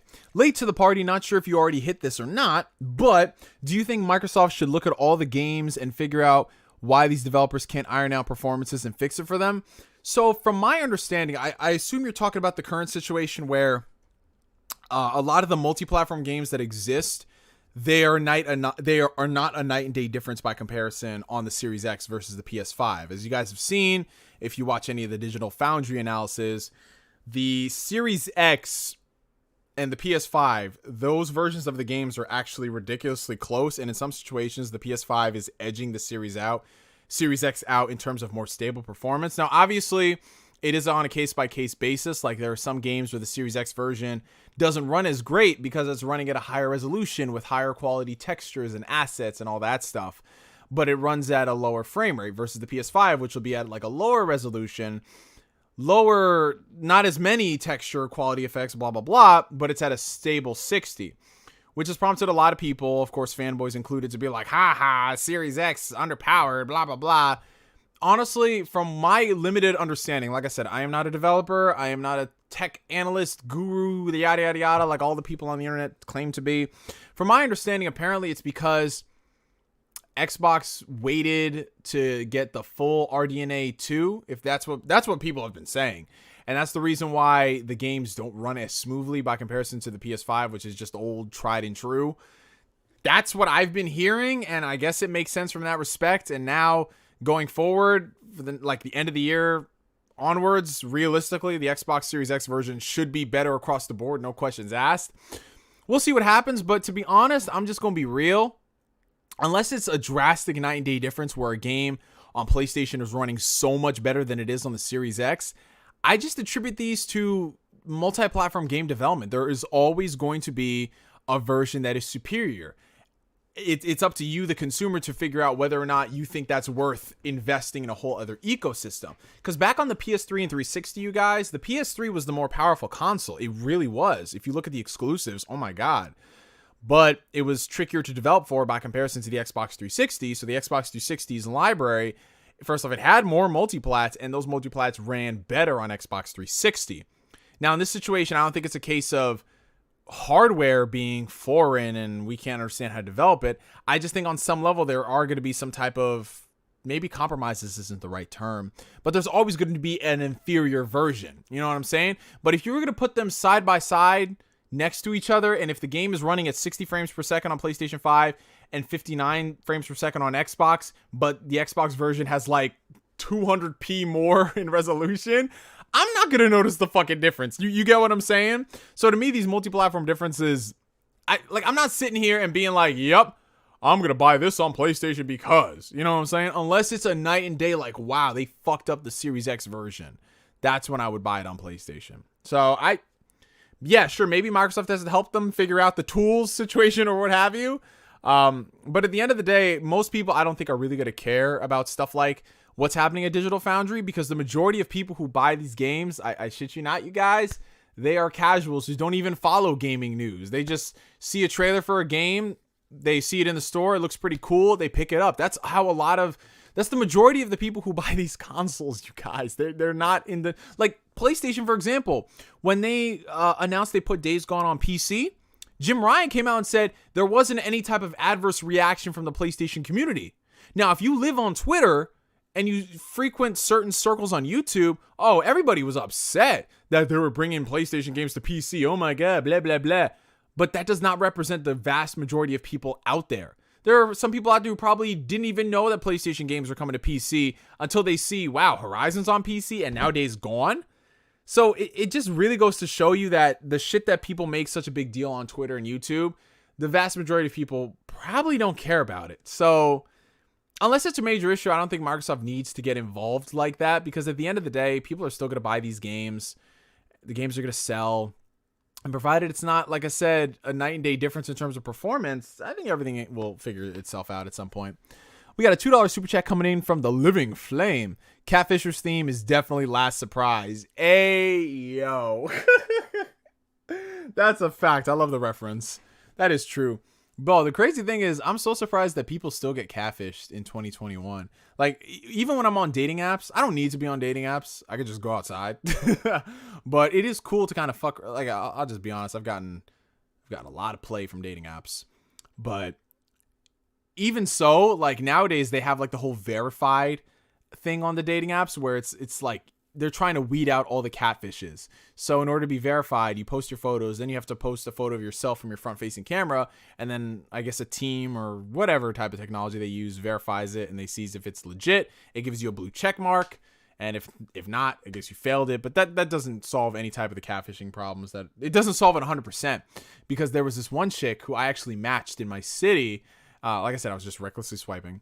And I just noticed, like, she was an older looking woman, but she looked way too good to be true for her age. And at first I was thinking, damn, she just looks really good. But then I started thinking, wait a minute, some of these photos, why is that photo at such a low resolution in 2020? That makes no sense. And sure enough, the second I started pressing her about certain things, and I brought up like a catfish in a joking way, that's when she went ghost, bro. Straight up. So I'm telling you, like, these catfishers, it doesn't matter. They're going to try to shoot they shot, man. Let's see. Do you like to draw? Honestly, not really. I'm not too artistic. I mean, I love drawing stick figures, and I love stick figures doing stupid shit and fighting and all that. But that's the extent of it. I'm not really too artistic. I can't really draw to save my life. What are your thoughts on hentai porn? I don't quite get it myself. I mean, the best way I could describe hentai is that it fulfills a fantasy that exists for people. Some people like their porn animated. And in the case of hentai, that's animated porn. And sometimes you could do shit in animated stuff that you can't do in the real world. So it gets really crazy. But again, it's just some people's kinks, you know? I mean, I don't subscribe to it. I don't watch hentai. But, you know, people do. And it is what it is. I think the craziest thing I learned when I got on the internet was that there are people who actually collect hentai. And they do reviews on hentai. And I was like, I don't know. There's something about reviewing porn that's kind of weird. Like, are we going to review the production value? Are we going to review, like, how great of a job that the actor did? Like, could you imagine reviewing porn the way people reviewed video games? Like, yo, yes, the thrusts. The stroke game was immaculate, and the moans just like, could you just imagine that shit? The way people write reviews, just do that shit for porn. I don't know, man. It's crazy.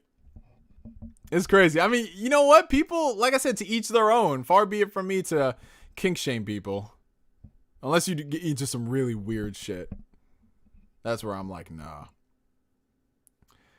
Let's see. Do you have any dating tips? Honestly, my biggest dating tip is just to date.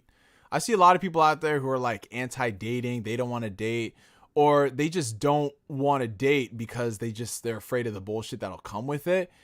That's not the best thing to do, because you just need to get out there and date. It doesn't matter if you date often. It doesn't matter if you date, you know, every couple of months, what have you. But you just need to get out there and socialize.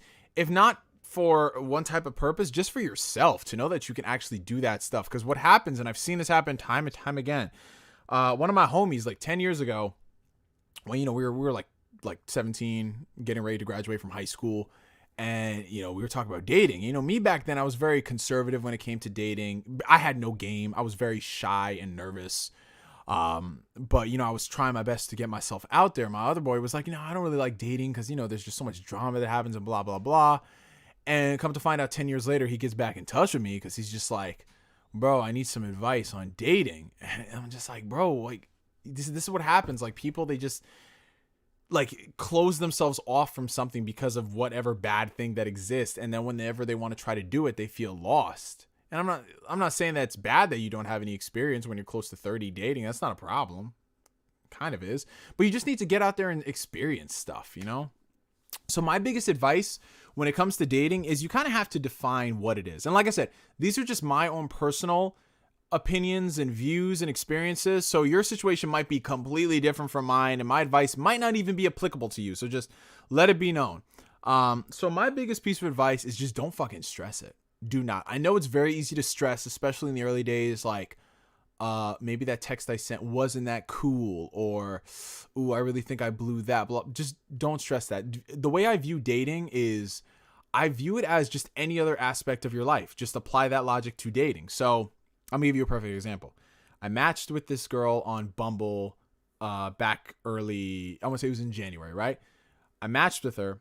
We were talking for like a day or two. I asked her out. She said, okay, cool. I'll see you in 3 days. After that, I put my phone away and we didn't really talk much, because to me, it's like, I don't really need to continue talking, because we already established that we are going to hang out. So I picked her up. We had a great time, had a great date.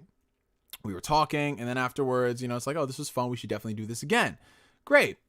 Then I went back home, played some video games, went to bed, woke up, went to the gym, didn't think about this chick at all. And that's how you have to apply it. You can't put all your eggs in one basket when it comes to dating, because then you start becoming bitch made and you start like second guessing yourself. Oh, like checking your phone twice. Like, did she reply to my text? Like, oh no, what's going on here? But I see her online on Instagram. Like, that shit, trust me, I went through that 10 years ago and it was the worst fucking feeling in the world. If you just approach it as shooting your shot, if you miss, cool. If you score, cool, then you are going to be 100% okay. So I would say that just be chill about it. Don't be stressing. Don't do anything. In terms of like when you're actually on the date or whatever, just talk normally. Don't try to put up a facade. Don't try to be somebody you're not. And at the same time, don't just bore your load over everything. So don't just like overwhelm this person with all this stuff. Just let her speak, let her talk, and then you respond in kind. Go with the flow. Just take a deep breath when you are communicating. Don't feel as if you have to talk about everything. Just let them know. And also just know how to play the field. If you can tell she's not really interested in this conversation you're having, if she keeps like looking away or what have you, know when to switch it up. And granted, hindsight's always 20/20 when it comes to these things. But this is why I always say date often, because you learn. You can tell after you've been on so many dates what works and what doesn't work, and what ends up being a compatibility issue between the two people, because there might not be anything wrong with you. Likewise, there might not be anything wrong with her, or vice versa. If you're gay, what have you, whatever. It becomes a compatibility issue, and that's okay. There's just some people that are not compatible, and that's fine. Like the one chick that I took out on that Bumble date, we hung out the next time. We ended up having sex, and that was basically it. Like we were fuck buddies for a few weeks after that. And, I haven't spoken to her in a few weeks. But yeah, I could already tell like our chemistry, the way I am as a person, her, it really wouldn't gel. So we got a couple good sex sessions out of it, and that's okay. So don't really try to like put all your eggs in one basket and thinking like, oh, this is the one, if she's not reciprocating. Like, because remember, this shit is a two-way street. You can put everything in this basket. You can do you can fill the cup, but if she's not doing the same, it's not going to work out, man. And the sooner everybody realizes that, the better, because you're going to save yourself so much time, so much anguish, anger, sadness, money, that being the big deal. Yeah, that's my biggest advice. Just don't stress it. Just don't stress. Just view it like anything else. Just be chill, go with the flow. And if shit doesn't work out, shit doesn't work out. That's fine. Keep it moving, man. Oh, God, these reviews for the porn shit is so funny. I just joined and the first thing I heard was animated porn. What are you talking about? Oh, butter candy. It was just a question. Somebody asked me. I mean, it's not a good look either way, but somebody asked me what I think about hentai, and I was like, it has its place. I'm not into it, but people like it, whatever. And we were just talking about the reviews and shit, how people review porn, and it's always the funniest thing. Taking a couple shots before going on a date makes you more charismatic. There is some truth to that. For me, I'm not an alcoholic, but I do like having drinks when I go out on dates. So I'll have like one or two drinks just to, if I ever do have nerves, I just have a drink to get the nerves, like just to woo-saw out of my system, and then start talking. And it works out pretty good. But yeah, you got to take it on a case-by-case basis. And if you guys have any other relationship questions, go ahead and ask. I can't tell you that my advice is going to be the best advice, because there really isn't, but I can try to help with whatever I can. Who do you think's the prettiest girl in Hollywood? I think it's Zendaya. Zendaya is definitely pretty, but I don't know. Zendaya kind of has like that well, it's because she is young, even though she's 23, 24 now, I think. But to me, she just kind of has that like too young of a look. Like I still look at her as a teenager, which works in her sense, being in the acting field. But to me, it's like she's cute, but I don't think she's like drop dead gorgeous. Like, damn, I want a piece of that. Honestly, like to me, like there's a lot of really gorgeous women in Hollywood. There really is. But like one who I've just been really, there's been a few I've been obsessed with in the past couple of years. So, I mean, first things first, we got to mention Tessa Thompson. I think she's absolutely beautiful. Because I've had a lot of women who I've come in contact with in my life who have like her style and look like her. So I'm like, I just always was attracted to Tessa Thompson. Just like that look is so beautiful. Same thing with Zazie Beetz, Deadpool, Joker. She's just like her hair, everything about her is gorgeous. Ana de Armas, like I don't even need to say anything more about her. She's beautiful. And her accent is just like, Jesus Christ. Like who else? Scarlett Johansson, of course. Tiana Paris from Captain Marvel. She's gonna be in Captain Marvel 2. She's in WandaVision as Monica Rambeau. Like, whew, let me just say, sis been eating good. She got the yams and everything, man. So those are a couple of women that I'm into. All right. $5 super chat coming in from Chocolate Asylum. Thank you, brother. Oh, I got one. Do you have a late night restaurant story? My best experience comes from 3 a.m. trips to Waffle House or Denny's. Yeah. Oh, yeah. I have a ton of restaurant stories. Basically, how that comes to be is essentially, after a night of drinking, you're hungry and you kind of want to sober up before you go home and sleep and wake up with a hangover. So I have a few, but my most memorable one was actually when I was in California. So a few years ago, you guys, I was invited to E3, which for those of you who don't know, E3 is honestly, it's one of the biggest gaming conventions of all time. And every single year, it's something that a lot of people look forward to. Oh, shout out to the 127 people watching. If you guys are enjoying the stream, make sure you hit that like button. So I got invited to the stream by Nintendo. And the one cool thing about a lot of these conventions is, as much fun as the conventions are, they are kind of work, whether you are working as a media or you're an exhibitor, or heck, if you're a fan trying to like just circumnavigate everything, waiting on lines, it's exhausting. So one thing they do is they have a lot of after parties. And well, the thing is, when you are going to these conventions and you're over the age of 21, a lot of these after parties involve booze. Yes, major booze, which I don't have right now, but I have water and I need to take a break because I've been talking for almost an hour and a half. Jesus. Almost 2 hours now that I think about it. Oh, my Lord. Oh. But yeah, so they have a lot of after parties. And there was this one after party that was held across the street from like where Microsoft is having their Xbox event. Because they had it's so weird because a lot of these companies like EA, Microsoft, they'll have E3 like presentations and shit like that off site of the convention center, which is literally a 2-minute walk from the convention center. I guess to save space and money or whatever. But there was this one venue that was having an after party that was open bar. And the thing about open bars is, for a lot of you younger cats, you might be like, oh, open bar, that sounds amazing, yada, yada. But you kind of have to read between the lines when it comes to some of these open bars, because a lot of the open bars that are like free, that you can come through and do whatever, they usually have a lot of limitations for good reason. It's usually just very bland and generic mixed drinks. So you can do like Jack and Coke, rum and Coke. You could do like Tito's and Club. You could do Sprite and vodka, whatever. It's just basic stuff, which is fine because, hey, it's free liquor. You know what I'm saying? And it was paid for, I guess, by whoever. So they were like, okay, it's first come, first serve. I think it started at 4 p.m., which honestly was like the earliest I had ever gone drinking. Because, for me, I'm usually a nighttime drinker. I don't day drink. But 4 p.m. was definitely like the earliest I had a drink knowing I was going to get fucked up that day. I've had a few drinks at lunch, but that's it. I'm not getting fucked up. But we went at 4 o'clock. So we got there at 4. And, it was really chill. Like the vibes, they weren't there, because we had just got there at 4 because we wanted to make sure that we were there to secure our place. We got there. We started drinking.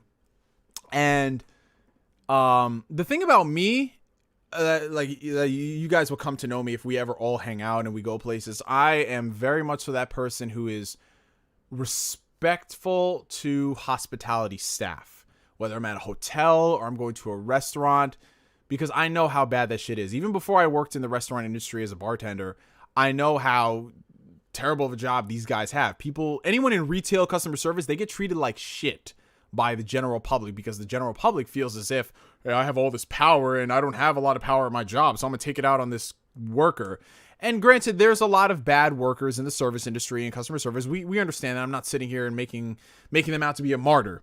But if I see someone who's doing good and they're doing their job, I like to reward them outside of, hey, paying my bill. So knowing that it was an open bar, and knowing that, hey, these guys, like, they're making these drinks for free, they're probably not going to get a lot of crazy tips because moochers, that's what happens. I made it a case to every single time I got a drink, I tipped the bartender, which people are like, Neo, come on, dude, that's kind of defeating the purpose of going to an open bar. Say what you will, that's the type of person that I am.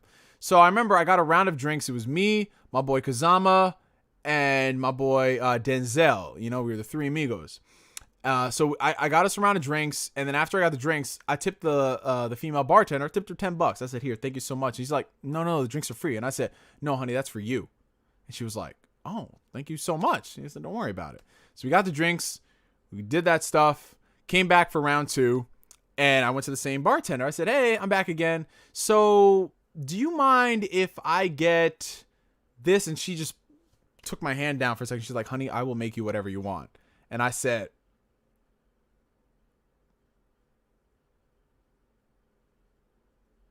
really? And she's just like, yes. And I was like, so can I get 3 Jaeger bombs? And she did like a quick pan and scan, and she was like, I got you, but don't pick them up here, pick them up on the other side. I can't let them see me give them to you, so I'm just going to leave them on the opposite side of the bar. You're going to grab them. I said, thank you. So she made us 3 fucking Jaeger bombs, which is not on the approved list of drinks. So she made us 3 Jaeger bombs because I tipped her $10. And I was just like, oh, thank you so much. Went back to her again. I was like, can I get a Long Island iced tea? She's like, I got it. And this chick, oh, I really wish I got her social media, because I would love to just take her out and hang out with her, because she was dope as fuck. I remember I ordered a Long Island iced tea, which, as you guys know, is a strong drink. It's 4 different kinds of liquor, right? Normally what you do, like when you're making a traditional Long Island iced tea, you do it, you'd be like 1, 2, 3, and then that's it. You do a 3 count. This chick, oh my God, I'm surprised I did not die that night, you guys. This chick, she took off like the little nozzles that you put to filter it. She took all 4 of those, took all of them off, went like this, boom, and she got everything. So she gave like a triple count instead of 3. I was like, one of 2 things is going to happen. Either I am going to die tonight, or I am sleeping with this bartender, because something is going to fucking happen. And then after that, bro, we was straight lost in the sauce. We was drinking from 4 until like fucking 10 p.m. at night, bro. 6 hours of drinking. We got fucked up with Naughty Dog developers, Activision developers, fucking like people from a motivational speaking group. It was fucking insane. I ran into subscribers there. I was lost in the sauce. Dude, it was a whole fucking vibe. Then afterwards, and this is the reason why I brought us back to the whole restaurant story, we went to IHOP, right? And here's the terrible thing. For a person who doesn't drink that much, I can hold my liquor, right? My boys Denzel and Breezy Kazama, no, they couldn't hold their liquor. So we got to IHOP, and I'm feeling great because I had an amazing day. I was like, oh, this is awesome, right? Right, Denzel, Chris, where did you guys go? They went to the bathroom. They fucking puked their brains out, bro. And I was sitting here just eating my pancakes like, well, I feel kind of weird because my friends were throwing up and I feel okay. But yeah, like we were in that IHOP. And the reason why this story was crazy is because the second they came out of the bathroom, they were just like, yo, Demo, we gotta get the fuck out of here. I said, why? I'm enjoying my pancakes. No, get that shit to go right now, because we gotta leave, because there's a situation in the bathroom. And the second he said there's a situation in the bathroom, I was like, oh, hell, somebody's about to rob this IHOP. Uh-oh. And then he's just like, no, it's nothing crazy. We just threw up in the urinals. And I looked at him, I was like, oh, come on, bro. Why are the urinals, the toilets right there? They're like, nigga, we couldn't make it. I was like, oh, shit. So, yeah, that was crazy because we had to haul ass out of that IHOP and some poor fucking worker had to clean up their fucking puke from the urinals, which is terrible because you literally got to pick it up. Oh, God. Oh, God, they definitely did that shit. But, yeah, that was a crazy story because we got so sauced and it was in a state I had never been to at the time, and I was with my boys, and it was E3, and it was good vibes all around. And then they threw up in the urinal, and then we got into the car. Then we just went driving around. None of us were driving. We had a designated driver. We were just driving around everywhere, just hitting up all the local food spots and shit, buying like little shit here and there. Like, oh, that place looks great. Let's get some dumplings. Let's get this. And then we went back to the crib, and these niggas passed out. It was funny.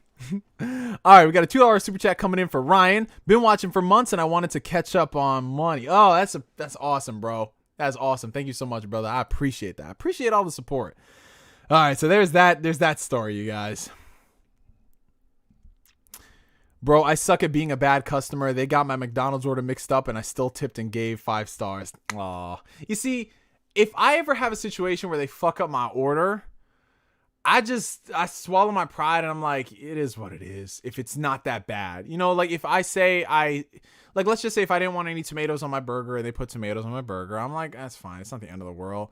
But if they fuck up my order where first off, if the order is late and then I get the wrong order and all this stuff, I'm like, it's not fucking rocket science, dude.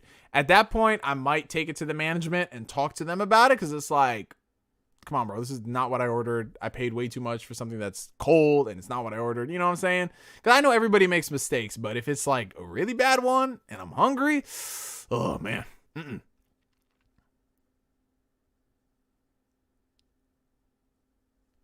I have the jungle fever, but can't hit it off with any black women. Any tips? I mean, there's really no secret to dating black women. I know it's a meme, like, oh, you gotta be able to handle the black woman. You know, that type of shit with the hell, that shit. There's really no secret, you know what I'm saying? Because I view black women like I do any other type of women. I mean, there's some that are better than others and vice versa. But yeah, just honestly, just be yourself. That's all I can say. Elevate your game to attract any type of woman, you know? Are you excited for the new Aliens game? I want to be excited, but I'm gonna hold my breath. I'm gonna hold my breath till that shit actually comes out. Who's the coolest anime character? To me personally, Yusuke Urameshi from Yu Yu Hakusho. Most underrated YouTuber ever. There's a lot of YouTubers that I watch that I consider underrated, but if I had to pinpoint one person, I don't know. I feel like everybody who's really good at their craft eventually gets spotlight. So it's hard to gauge who's underrated or not. Most of them, like my underrated channels, are usually channels that just started, that got off the ground. They're doing good stuff. But eventually those channels do rise in the ranks. And if they don't rise in the ranks, it's either because they stop making videos or, you know, they just switch up the style of their videos. So I don't really like them as much. Tipping your bartender is a must, especially if they are cool people. Yeah, absolutely, bro. Every single bar I go to, I get really cool with a bartender. And you know what happens? They give me free drinks. But just because I got free drinks, that doesn't mean I don't tip them. Like, I went out with my sister last week. Our bill was $93. He bought us a round of shots. I left that man $40. Like, it is what it is. Because I know when I go back there, he's going to give me 2 drinks for free. You know what I'm saying? So, to me, it's like, he takes care of me, I take care of him. Like, I hate the people that just want to get shit for free, man. Ugh. Okay, let's see. Hey, Neo, you monsters. Hey, how am I a monster, Asbel? I didn't puke. Hey, Neo, hope this isn't too personal, but how did you discover your sexuality? How did you discover who you are? Don't have to answer both questions. I don't have to, Alan, but I will answer both questions. So, like I said, I'm going to be very... I don't know what the term is for this, but... when people use the term like sexuality, like I'm going to view it as, how did you discover who you are and what you like sexually? You know what I mean? So like, how did I find out I was attracted to women versus being attracted to men? Honestly, to me, the way it's going to be very vulgar, I know, but to me, I look at this little guy down here. If I see something that makes this little guy tingle, I like it. You know what I'm saying? And for all of my life, it's been women. You know what I'm saying? Now, that being said, with my sexuality, I'm more confident in being able to compliment people of my same gender without being sexually attracted to them. Like, for example, Henry Cavill, I think, is one of the most beautiful men on the planet. Right? That doesn't mean I'm sexually attracted to him. And I'm okay with that because there's a lot of dudes out there who won't even say that much. They won't even say that their homeboy looks good. Like, bro, you looking great, man. You look handsome. Like, people don't say that. Which to me, I don't understand that. Like, I'm the type of friend that compliments everybody, you know? Like, if my boy had a legit glow up and this man's handsome now, I'd be like, yo, man, you looking fucking good, bro. Like, that's just who I am. Everyone in my circle, I've never been like, what's the term I'm looking for? Like, no one's ever been like, hey, yo, you said that shit. Like, they used to do that when we were like fucking 14, but now most of us, we're getting close to 30 years old. Nobody really cares about that, hey, yo, shit anymore. You know, it is what it is. And it is a stigma that exists in life that people, they just, like, the whole fellas is a gay thing. It's a meme now, but that definitely did stem from something. You know, everybody thought that, like, if a man did anything but the bare minimum, they said that shit is gay. Like, you know, there was a time where people thought niggas liking anime and manga, they thought that shit was gay, you know, which is so funny considering the hood out of Japanese people and like Hispanics, the hood fuck with Dragon Ball Z the most. So for me, it was just a case of being surrounded by open-minded people, and they just normalized that shit. Like, hey, men can be attractive, women can be attractive. You don't have to be sexually attractive to them to point out the fact that they are attractive and good looking. So I just kind of grew into that, you know, out of so many years. As far as like discovering who I am, I mean, it's kind of, well, discovering who I am as a person, that's just a part of life with growth. There was a lot of ups and downs in my life that, you know, I haven't talked about here on YouTube. I've talked about some, but others I just haven't because it wasn't applicable at the time. But it was just a case of taking things day by day and realizing that you got to take the good and bad in life. And that doesn't mean like everything bad has to happen to you in order for it to look better or be good. But just realize that you are going to make mistakes in life. You are going to fuck up. There are going to be situations where you always wish that you knew what to say at the time. But I had to learn to stop beating myself up over those things because hindsight is always 2020. It will forever be 2020. We always wish, oh, I could have said the best thing, blah, blah, blah. But until we actually get out there and stumble and make mistakes with whatever it is in life, we don't actually know how it would have gone according to plan. And I will give you guys a great example of that right now. But before that, give me a couple seconds because I got to drink some water. We've been going for 2 hours now. Speaking of which, it's time for a water chug, ladies and gentlemen. If y'all are watching this stream right now, it is time to stay hydrated. Oh, we got a new subscriber, AMH. Welcome to the channel, brother. Welcome to the channel. It is time for a water chug, even though I did chug some water. Everybody get your fucking water together. What did Dimwit Monkey just say? I ain't gay, but $20 is $20. Ayo, fire for that, Bati boy. Oh my god. But hey, Dimwit Monkey, you like what you like, brother. That's all good. $20 though? Nah, add like 40 zeros after that. Dimwit Monkey's like, shit, just add that. Yeah, it's a hydration check. That's right. See, all it took was Dimwit Monkey's thirsty ass to divulge it. Oh, Asbel's on that shit too. All right, it's time for a water chug. I want everybody out there to go ahead and get some agua. And don't tell me it's water when it's actually vodka in that cup. You know who you are. You know who you are. But yeah, man, let's go ahead and chug some water, man. What's popping, fellas? What's going on, Ryan? We're doing a hydration check, you know, to make sure that these niggas are staying hydrated and not suffering from like dry ass lips and shit. So yeah, water chug in 5, 4, 3, 2, 1.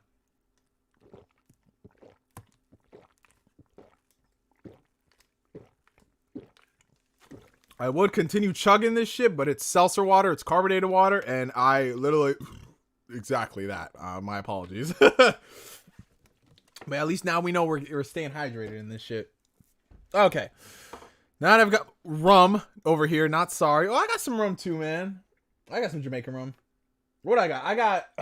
So I got fucking Fireball and rum chata because I was making Cinnamon Toast Crunch, which is a nice dessert drink. I have rum chata, Fireball, Jim Beam, Hennessy, Jack Daniels, Tennessee Honey, Bacardi. Excuse me. The Rocks Tequila. I have that. I have moonshine. Damn, the carbonated water. Mind you, I have all this alcohol in my house, guys. I don't drink it. I don't fucking drink it. It's only for when I'm hanging out with people. If I got people over at the crib, we drink. You know what I'm saying? Because I only drink when I go out. You know, because I don't. You know, me being the health nut that I am, I only drink on special occasions because, you know, that shit shuts down your body for a while. And I just don't like how I feel after being hungover. But anyways, let me bring y'all to this point. I was talking about how you just need to get out there and do something and worry about everything else afterwards. So you remember how I told you guys back in my like late teens, early 20s, I had no idea how to talk to women. I had no game. I was so nervous about everything. I was that dude triple checking everything on their phone. Like, oh my God, is this the right thing to say? Yada, yada, yada.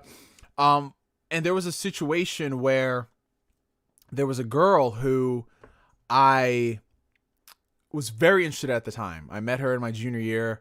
We became friends in my senior year, and I had like a big crush on her. I don't know what it was at the time that attracted me to her, but that's how it is when it comes to crushes. Sometimes you just don't know.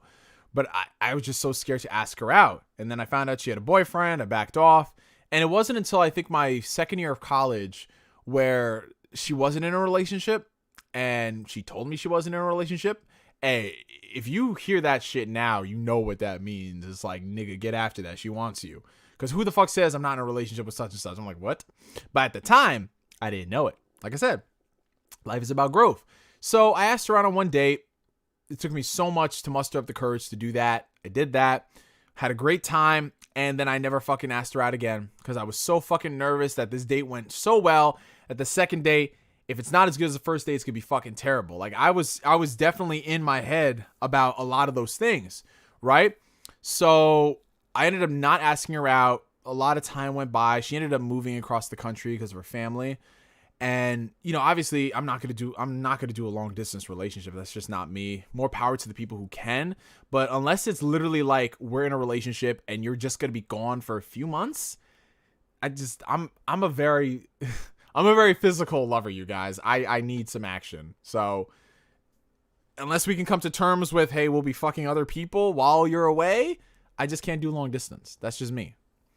But the funny thing is I found out a few years after the fact that I guess I got drunk one time. I was crossfaded actually on St. Patrick's Day. I got crossfaded and I should have asked this girl, like, listen, I just need an answer. I know I'm drunk as fuck right now, but I need to know.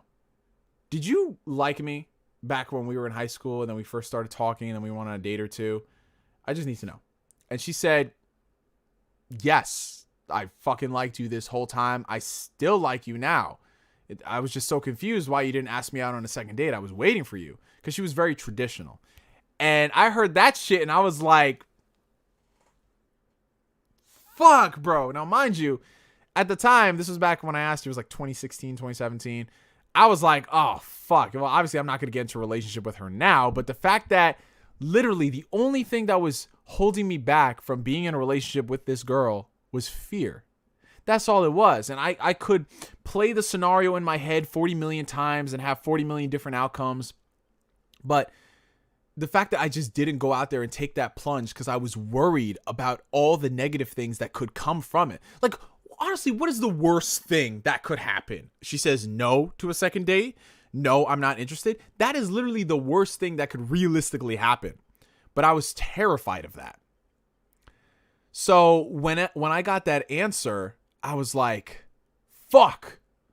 But I was happy because I knew, like, you know, this is the sign. This is the sign. And from that day onwards, like 2016, 2017, when I got that answer, it's been literally whatever it is in your life that you are afraid of, for whatever reason, push yourself towards that because you need to do that. Because the alternative is much worse. You're going to sit there wondering what could have been until you forget about it. And then there's that one night where your depression hits and you just start thinking about, oh my God, I'm such a failure. Why didn't I get an answer to that? And now I can't get an answer to that. Whatever it is, even if it's the most awkward encounter in the world, even if you just don't get the answer you want, that's fine. Because at least you got an answer. And you can move forward from that. And you could grow from that. You can learn from that. So honestly, I don't know if this even was the answer to your question, Alan. But I'm that type of person where I just, like, whatever it is, I just shoot my shot and go ahead. And that's fine. I'll worry about everything else afterwards. Because the last thing I want to do is just second guess myself and just, like I said, be that person who's up at night and just thinking like, damn, son. Alrighty, let's see. Oh, damn. Some of y'all are really about, hey, man, $1 million is $1 million. Tipping $10 will get you a long way, especially if you're a regular. Exactly, bro. I'm telling you. Listen, take care of the people that take care of you, you guys. Do you have any stories about clogging up a toilet at a party? No, because I have a general rule of thumb. I don't shit in other people's houses unless I'm really cool with the person and I'm staying at that place for a while. Like the first time I went to Tundex's crib, the first time I blew up his bathroom. I didn't clog the toilet, but I blew up the bathroom. You know what I'm saying? Because I was on the flight all day. And, you know, just like, man, I don't know. Something about flying after I fly places, I just really got to shit. It's not like I was holding the shit in. I just really have to shit for some reason. But I've never clogged up a toilet. No. Let's see.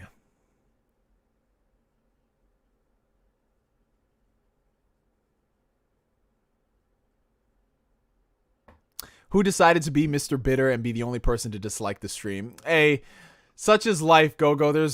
You're going to have people that like you and you're going to have people that hate you for no reason. I don't care why people dislike. It is what it is. That's their prerogative, you know? But what I think is really funny is that when you have those constant dislikers, like the people who make it their life's dream to just come and dislike or come and leave a terrible comment. When I was younger, I would always question why they did that. But as I've gotten older, I'm like, bro, you're taking time out of your day to go ahead and do that. You know, if there's something that I don't like, I just don't like it. I move on. That's fine. But for someone to actively do that, go and dislike a video and then leave a comment or something, it says a lot more about that person than it does the person that made that video, you know? Because you end up living in their head rent free, you know what I'm saying? Like, I don't like the quartering. I don't like Anita Sarkeesian, but I don't go on all their videos, dislike that shit, whatever. I just, whenever I see people talk about them on Twitter, I retweet it and say, yo, look at this fucking dumbass, you know? That's it. All right, let's see. Did you have any bad fan meetup experiences? No. Most of the time, well, all the times I've met up with my fans, they've been very good. They've been awesome. I mean, I ran into a troll one time. Somebody who was trolling me like all throughout, I guess, my teen years, and I ran into him at a convention. And he literally, like, I shit you not, you guys, he was the textbook definition of a troll. This dude was like maybe 5'1". No offense to people that are 5'1", but this dude was 5'1", really skinny and frail. And he had like a mousy look to him. And he just came up to me because I guess he spotted me in public when I was with my crew. And he was just like, oh, hey, Neo. And I was like, oh, what's up? Who, what, who, where? And I was like, oh, look down. And I see this guy. And I was like, hey, how's it going, man? And he's like, oh, yeah, you know, I'm such and such on YouTube. And I said, oh, in my mind, I was thinking, oh, that fucker. I was like, oh, what's up, man? How you doing? Straight face, right? I was like, oh, yeah, you're doing good. I just want to say, you know, I really love your videos and that trolling shit. Yeah, it's just trolling. And I said, yeah, man. That was it. I literally just said, yeah, man, kept it short. Just pounded like, hey, man, yeah, you know, enjoy the convention, bro. And that's it. But yeah, it was like, when you run into some of those trolls in the real, they are not about the shit that they say behind a keyboard, you guys. So anytime you see a comment from somebody and they talking some reckless shit, realize that 99.9% of the time, they can't back up what they say, you know? Okay.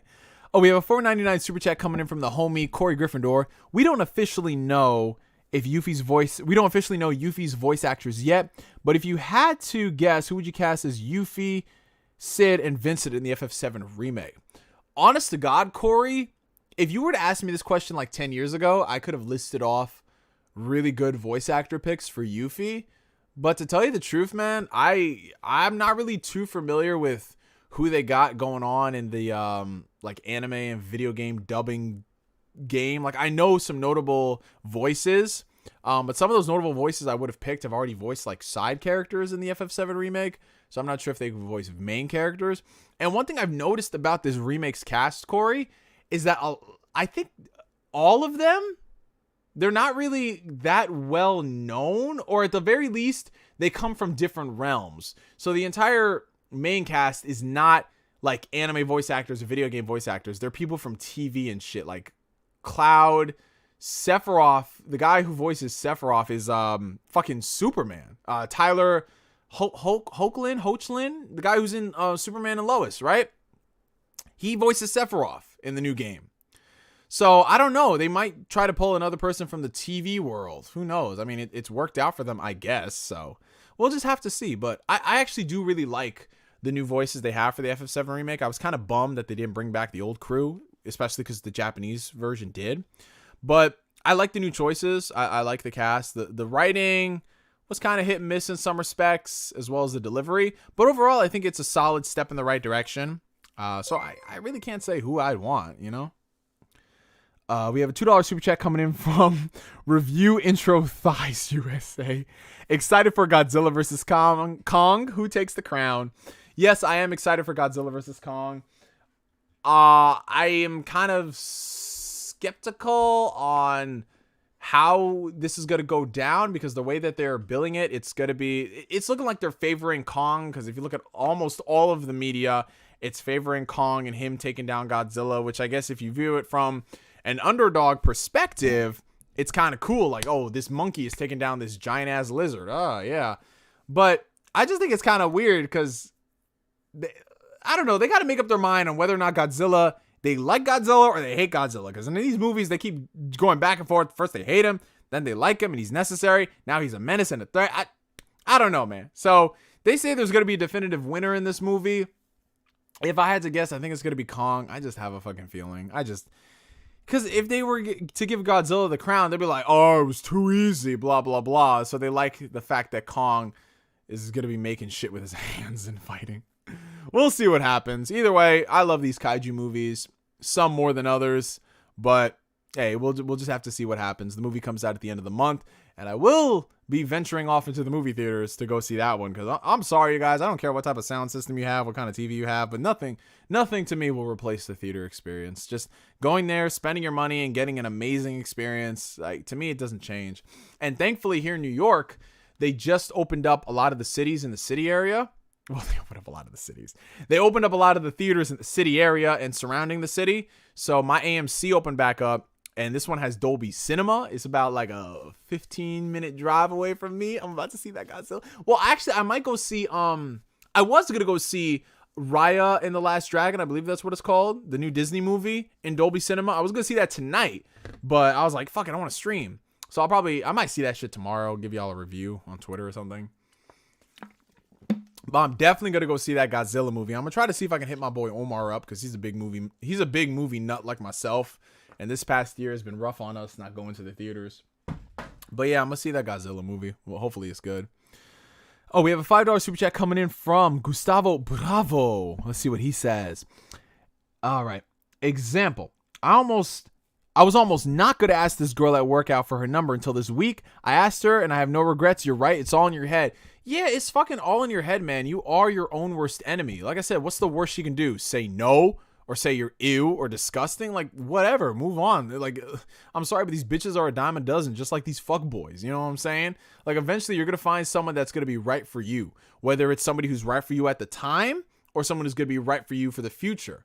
Whatever it is, you won't know that shit until you actually go ahead and do it. But appreciate the super chats, everybody. Thank you so much. Okay, so do you think Avengers is a dead game?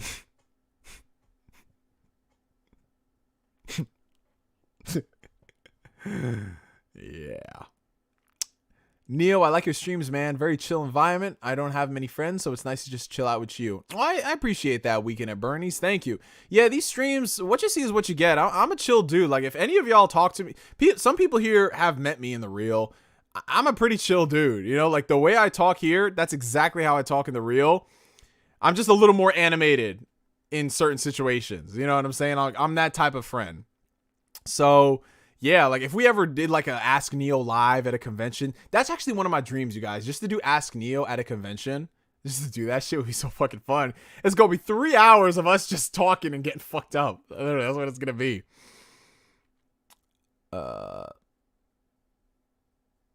Went on a cabin trip with some friends 5 years ago, and I clogged the toilet and didn't say anything. They blamed another friend of ours, and we're gonna make him clean it up. I felt so bad and confessed.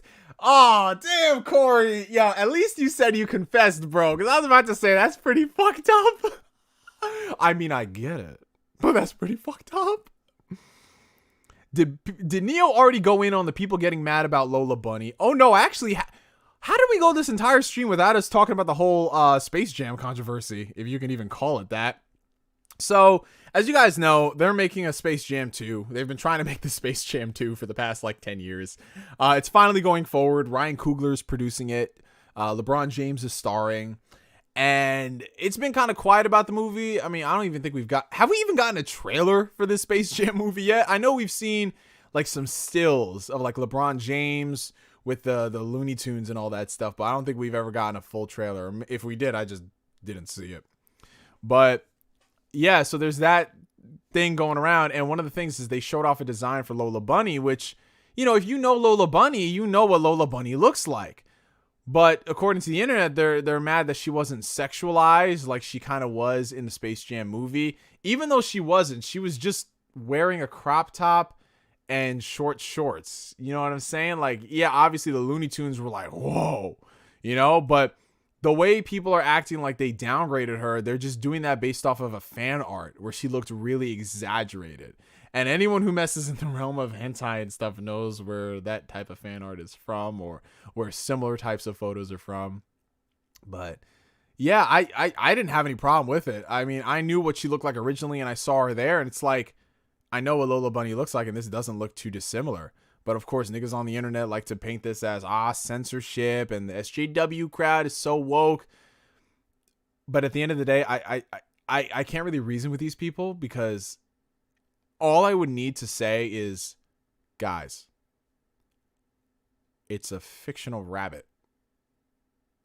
Just think about that for a second. You know what I'm saying? It's a cartoon, son. Calm down. But, people are going crazy about it. And it's like, okay, if you want to make this the hill to die on, that you can't fap to Lola Bunny anymore, then by all means, have fun with that. I just think it's really weird. Very strange. What are your thoughts on SpongeBob Battle for Bikini Bottom on the PS2? Classic game. Classic fucking game, man. You know what I actually really liked, if we're talking SpongeBob games? I loved SpongeBob Lights Camera Pants. Do you guys remember that game? Where it was like Mario Party but SpongeBob. It was a lot of fun, or maybe I remember it being a lot of fun. The mini games were kind of cool. I have a Dolby Atmos theater set up in my home, doing okay with the movies, but most certainly I am going back to the theaters. Yeah, Ryan, it's literally like the amount of money you'd have to spend for a theater system in your house is going to be a lot of fucking money. A lot. I'm not talking about a couple $100. I'm talking about into the thousands, well into the thousands.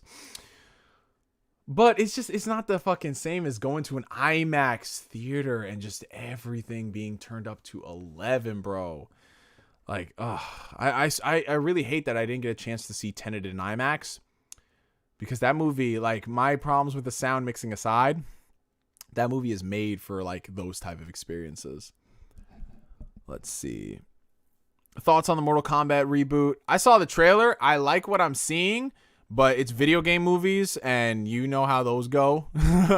So we'll just have to wait and see. At the very least, if we can get some really cool fights out of it, I'm okay with it. If it's a bad movie in terms of acting and dialogue and scripting, which I believe it actually will be, then as long as we get cool fights that we can put on YouTube, What do you think about Mega Evolution Pokemon, and do you want it back for the new Diamond and Pearl remakes? I hope they bring it back, but damn. I hope they bring it back because it was lit, but if you don't, I understand.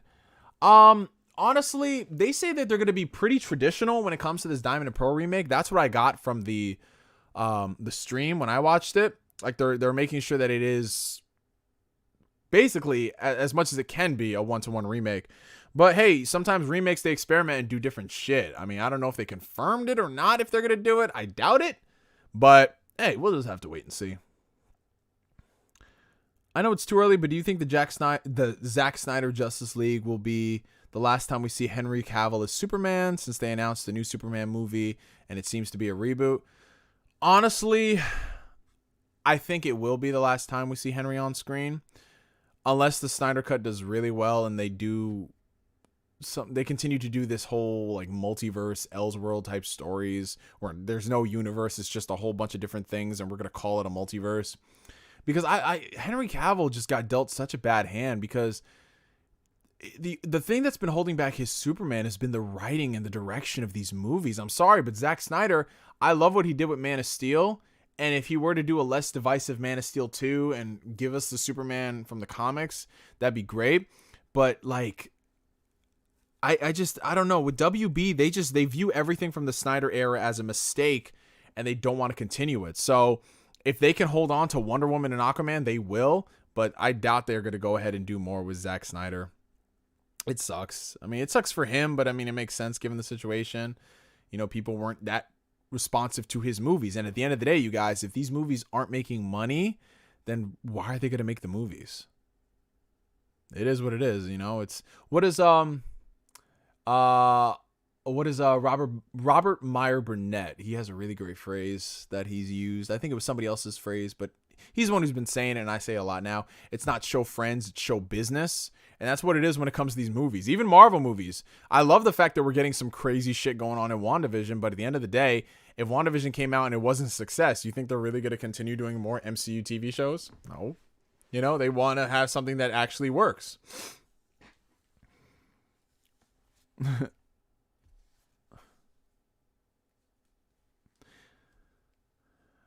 What do you think about the Xbox deal closing? I talked about it a while ago, Snorlax, but you know, if they close the deal, like, I want to see them talk aggressively about Bethesda. I want to see what Bethesda's been working on.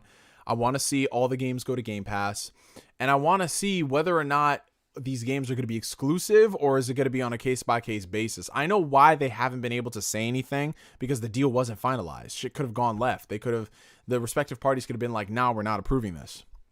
And the last thing they want is to look like they have egg on their face. But if I'm being real, the fact that they aren't getting the two next Bethesda games, Tokyo Ghostwire and Deathloop, for a whole year and change, I realistically, like, they need to announce something to get people going, because there's not really, like, all the stuff that we talked about with Xbox is like 3 years out minimum. Fable, the next Forza, Avowed, all that stuff, unless they do more of that early access stuff, which I really hope they don't. I don't like the games as a service stuff. For some things it works, but I want complete experiences, you know? And if it means that it's going to take 3 years of time, 4 years of time, like for Perfect Dark, so be it. But that being said, that is still a wait. And I don't know, like, what does Xbox really have in the next year that's not Halo Infinite? I don't see anything. At least with PlayStation, we know what's coming. Like, we have Horizon, we have Ratchet and Clank, we have God of War, we have Gran Turismo, and right there, those are 4 games for the first year and change of the PlayStation 5's life. And for the first year, the PlayStation 5 would have already gotten a few of them. With Xbox, it's like, yeah, we know the games are coming, but it's years out, and it's fine. I'd rather the games come out complete versus half-baked like a couple of the other Xbox games. But I don't know. I like, with Bethesda, I want to see them aggressively push that shit. Like, whatever they got to do. I don't care if they got to buy out license deals or whatever. They got to give people a reason to be like, yo, Xbox is fighting back. And if they make Starfield exclusive, that's going to be a reason. That's going to be a reason. That's going to be the first time in a long time that a mainline Bethesda developed, like, big budget WoW game in the vein of like Elder Scrolls is exclusive, or at least not on PlayStation, you know? Because the last time I think that happened was what, like Morrowind, and then Oblivion was exclusive, I want to say, for like a year or so, and then it came to PlayStation, but PlayStation version of that game wasn't great at all. What's the drip that Baby Yoda's got on? So this drip, it's kind of fitting. This is actually a necklace that my grandmother gave me a few years ago. She gave this necklace to all the men in the family. We have a really big family. She gave all the men these necklaces. She gave all the women white pearls. And what it says on the necklace itself, on these little beads, it's written in Amharic, Basically, the way it boils down to it, from what my mom told me, is it's basically meant to keep you safe wherever you go in this life. And my grandma gave that to me a few years back. She passed away in 2019, which was really heavy, obviously, you know, because she was the last grandparent on my mother's side to pass, because my grandpa passed away in the early 90s and she passed away in 2019. So she was like the last bastion. If anyone here knows, if you're close to, you know, you're like the patriarchs and the matriarchs of a family, when they pass away and all you have is just the next generation, it's a whole different feeling, man. It really is, because you would always, you know, look forward to like Sunday dinner at grandma's, or, you know, grandpa's coming over and doing whatever. Yeah, so literally this necklace, I actually, because when I was when I was really busy and my room was a mess, I kind of like shoved everything into drawers to make space or whatever.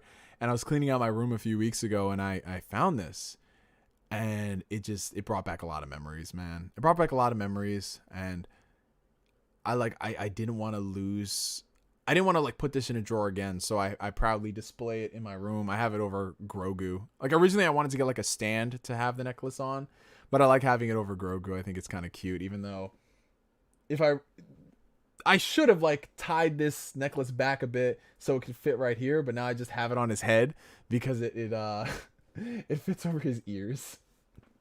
But yeah, it's that's the story of that necklace. It's something I got from my grandmother, who's no longer with us. Let's see.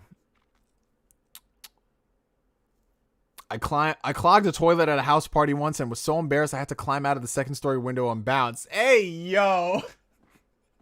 I mean, yeah, I would do the same thing. But holy shit, bro. Depending on the size of people at that party, they might say, all right, who's here and who's not? Hey, where'd that nigga Arson Lock go? Oh, my God.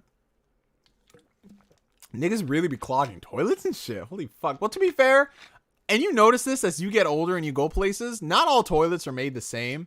Like, some can handle more than others. Some are just awesome. Airports have really nice toilets.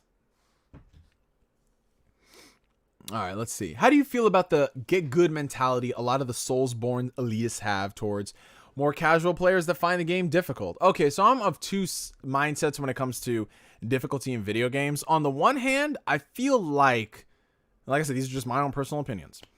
I feel like games that are meant to be challenging should be challenging, because those games, when you play it and you realize that, oh, fuck, I'm dying and I'm losing, you should try to strive to be better at that game. You know, like something like Dark Souls, Bloodborne, what have you. I got my ass kicked tons of times. There were so many situations where I would play that game and I'm like, fuck, oh my God, why? But it's not like the game was unfair. It's not like the game was broken. It was just challenging.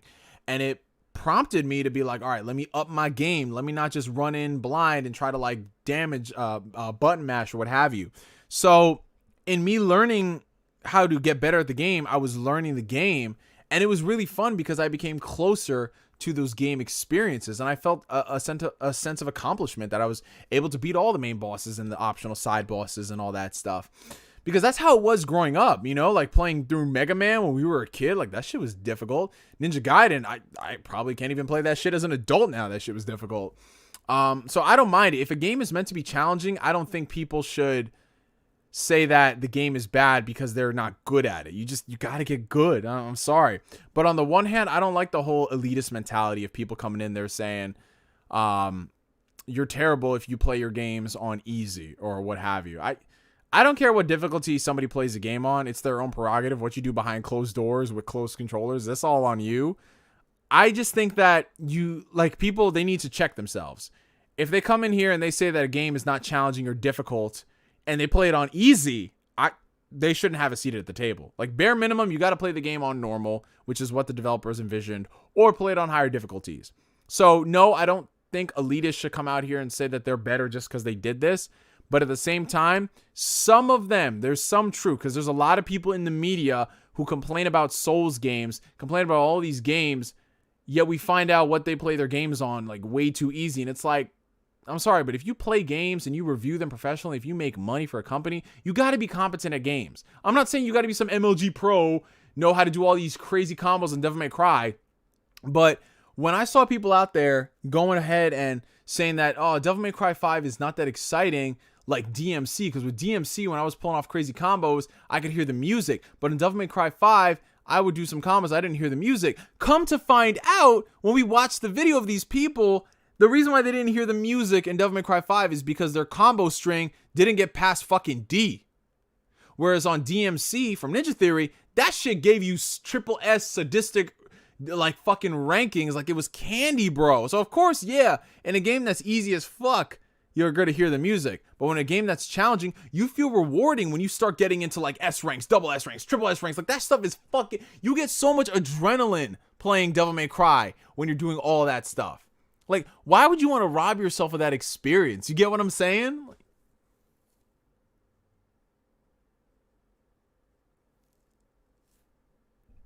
Oh God, Anthem. Oh Lord. Neo, be honest, how many private messages do you get per week from hot anime girl groupies? I get nothing. My DMs are drier than the Nintendo Switch last year.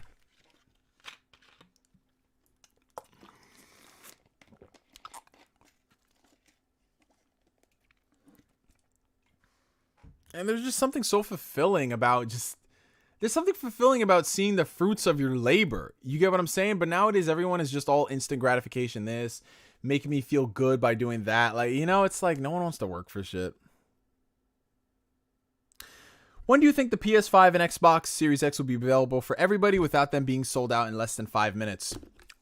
Optimistically, I thought probably March the consoles would be available. But the way it's looking right now, I'm thinking probably the summer. June at the earliest. Realistically, like end of the year, like readily available, no questions asked, because it's a supply chain restriction that's going on. So that shit doesn't get solved overnight. So hopefully in the summer, but realistically this fall. And that sucks, I know. Metal Gear Solid is my #1 all-time favorite gaming franchise, but I get wrecked every time I play hard mode. Yeah, and like the cool thing about playing some games on higher difficulty is how much the game changes. Because before, it used to be, okay, less health and the enemies did more damage. That used to be the hard difficulty changes, right? But, you know, depending on what the game is, you can kind of cheese it. Because you view like, okay, I just have less health and they do more damage. Let me cheese how to avoid it. But with some games, when you play it on the higher difficulty, with some of them, the AI changes, and that just makes you start thinking. That's why I love playing Naughty Dog games, bro, because the AI in, like, Last of Us Part 2, whatever you think about the game's story, you got to admit that from a gameplay perspective, Last of Us Part 2 is fucking amazing and doing so much shit other games these days aren't. So from a gameplay perspective, I love when you go on the higher difficulty and the AI starts getting aggressively smarter, and like, I eat that shit up when there's changes in the world on the higher difficulties other than just, hey, our thing does more damage, you know? I'll never forget the GameSpot review for Devil May Cry 3 that gave it a bad score because it took him 2 hours to get past the second level. Oh my God, 2 hours? 2 hours? You know what it is? I think what happens is a lot of these people, they just want an adrenaline rush. They want that junky fix. But when they realize they can't get it playing challenging games, they're like, this game sucks. I'll move on to something else.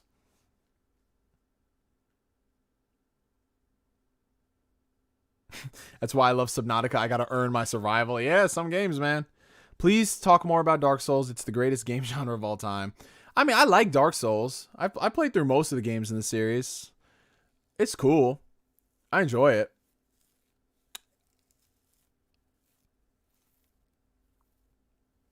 I just really wish that they would just do something with Bloodborne, bro. Whether you're going to remaster that shit, put it on PC, I don't care. That game got to come back, bro. Tropical Freeze was so hard, but I loved it. But I've never fired up. But I was never so fired up playing a game before ever again. Yeah, I've heard a lot of things about Donkey Kong Tropical Freeze's difficulty, which is awesome whenever I do play the game when it's like $20 in 40 years. I can't wait to experience that. Oh, same thing with Cuphead. When I first played Cuphead, I knew it would be challenging, but some of them bosses in that game, I was like, oh, fuck. You know? But it's fun because I got better with that shit. Alien Isolation, Darth Vader style game, please. Dude, could you imagine just playing as a fucking rebel stuck on a ship, and then Darth Vader is just there, and he's the only one on the ship? That's fucking terrifying. Especially that hallway scene. Oh, man. The ending of Rogue One is so crazy. Will you make a video about Demon Slayer? Honestly, I think I will. I just want to see that new movie, bro. I need that movie in my life like yesterday.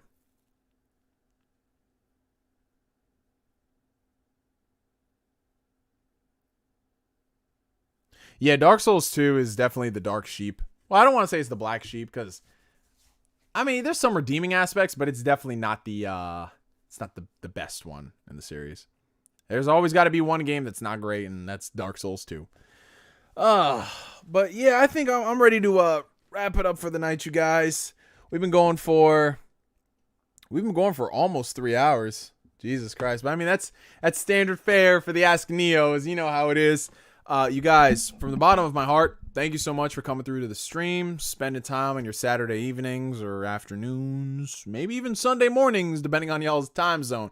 It was a lot of fun. Thank you guys so much for all the super chats. That was great. All that stuff gets reinvested back into the channel. And if you're interested in supporting the channel, I have links down below to my Patreon, as well as my social media outlets, whether you follow me on Twitter, Facebook, Instagram, what have you. That's where I congregate, you guys. New video will be dropping Monday. It's going to be my updated impressions on the Xbox Series X. I was going to release it on Friday, but as I was editing the video, I kind of didn't like the way of the flow of things. So I was like, fuck it, I got to scrap it, and I'll just redo that. I recorded a little bit of it yesterday. I'm going to record the rest of it tomorrow, and that'll be up Monday, probably I want to say in the morning, most likely like 11 a.m. But yeah, you guys, thank you guys so much. Enjoy the rest of your evenings or mornings and afternoons. Ghost Rider just came in and he's like, I fucking missed it.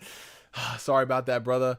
But yeah, you guys, from me to you for now, my name is NGS signing out. And like always, I will catch you guys later. Take care, y'all. Peace out.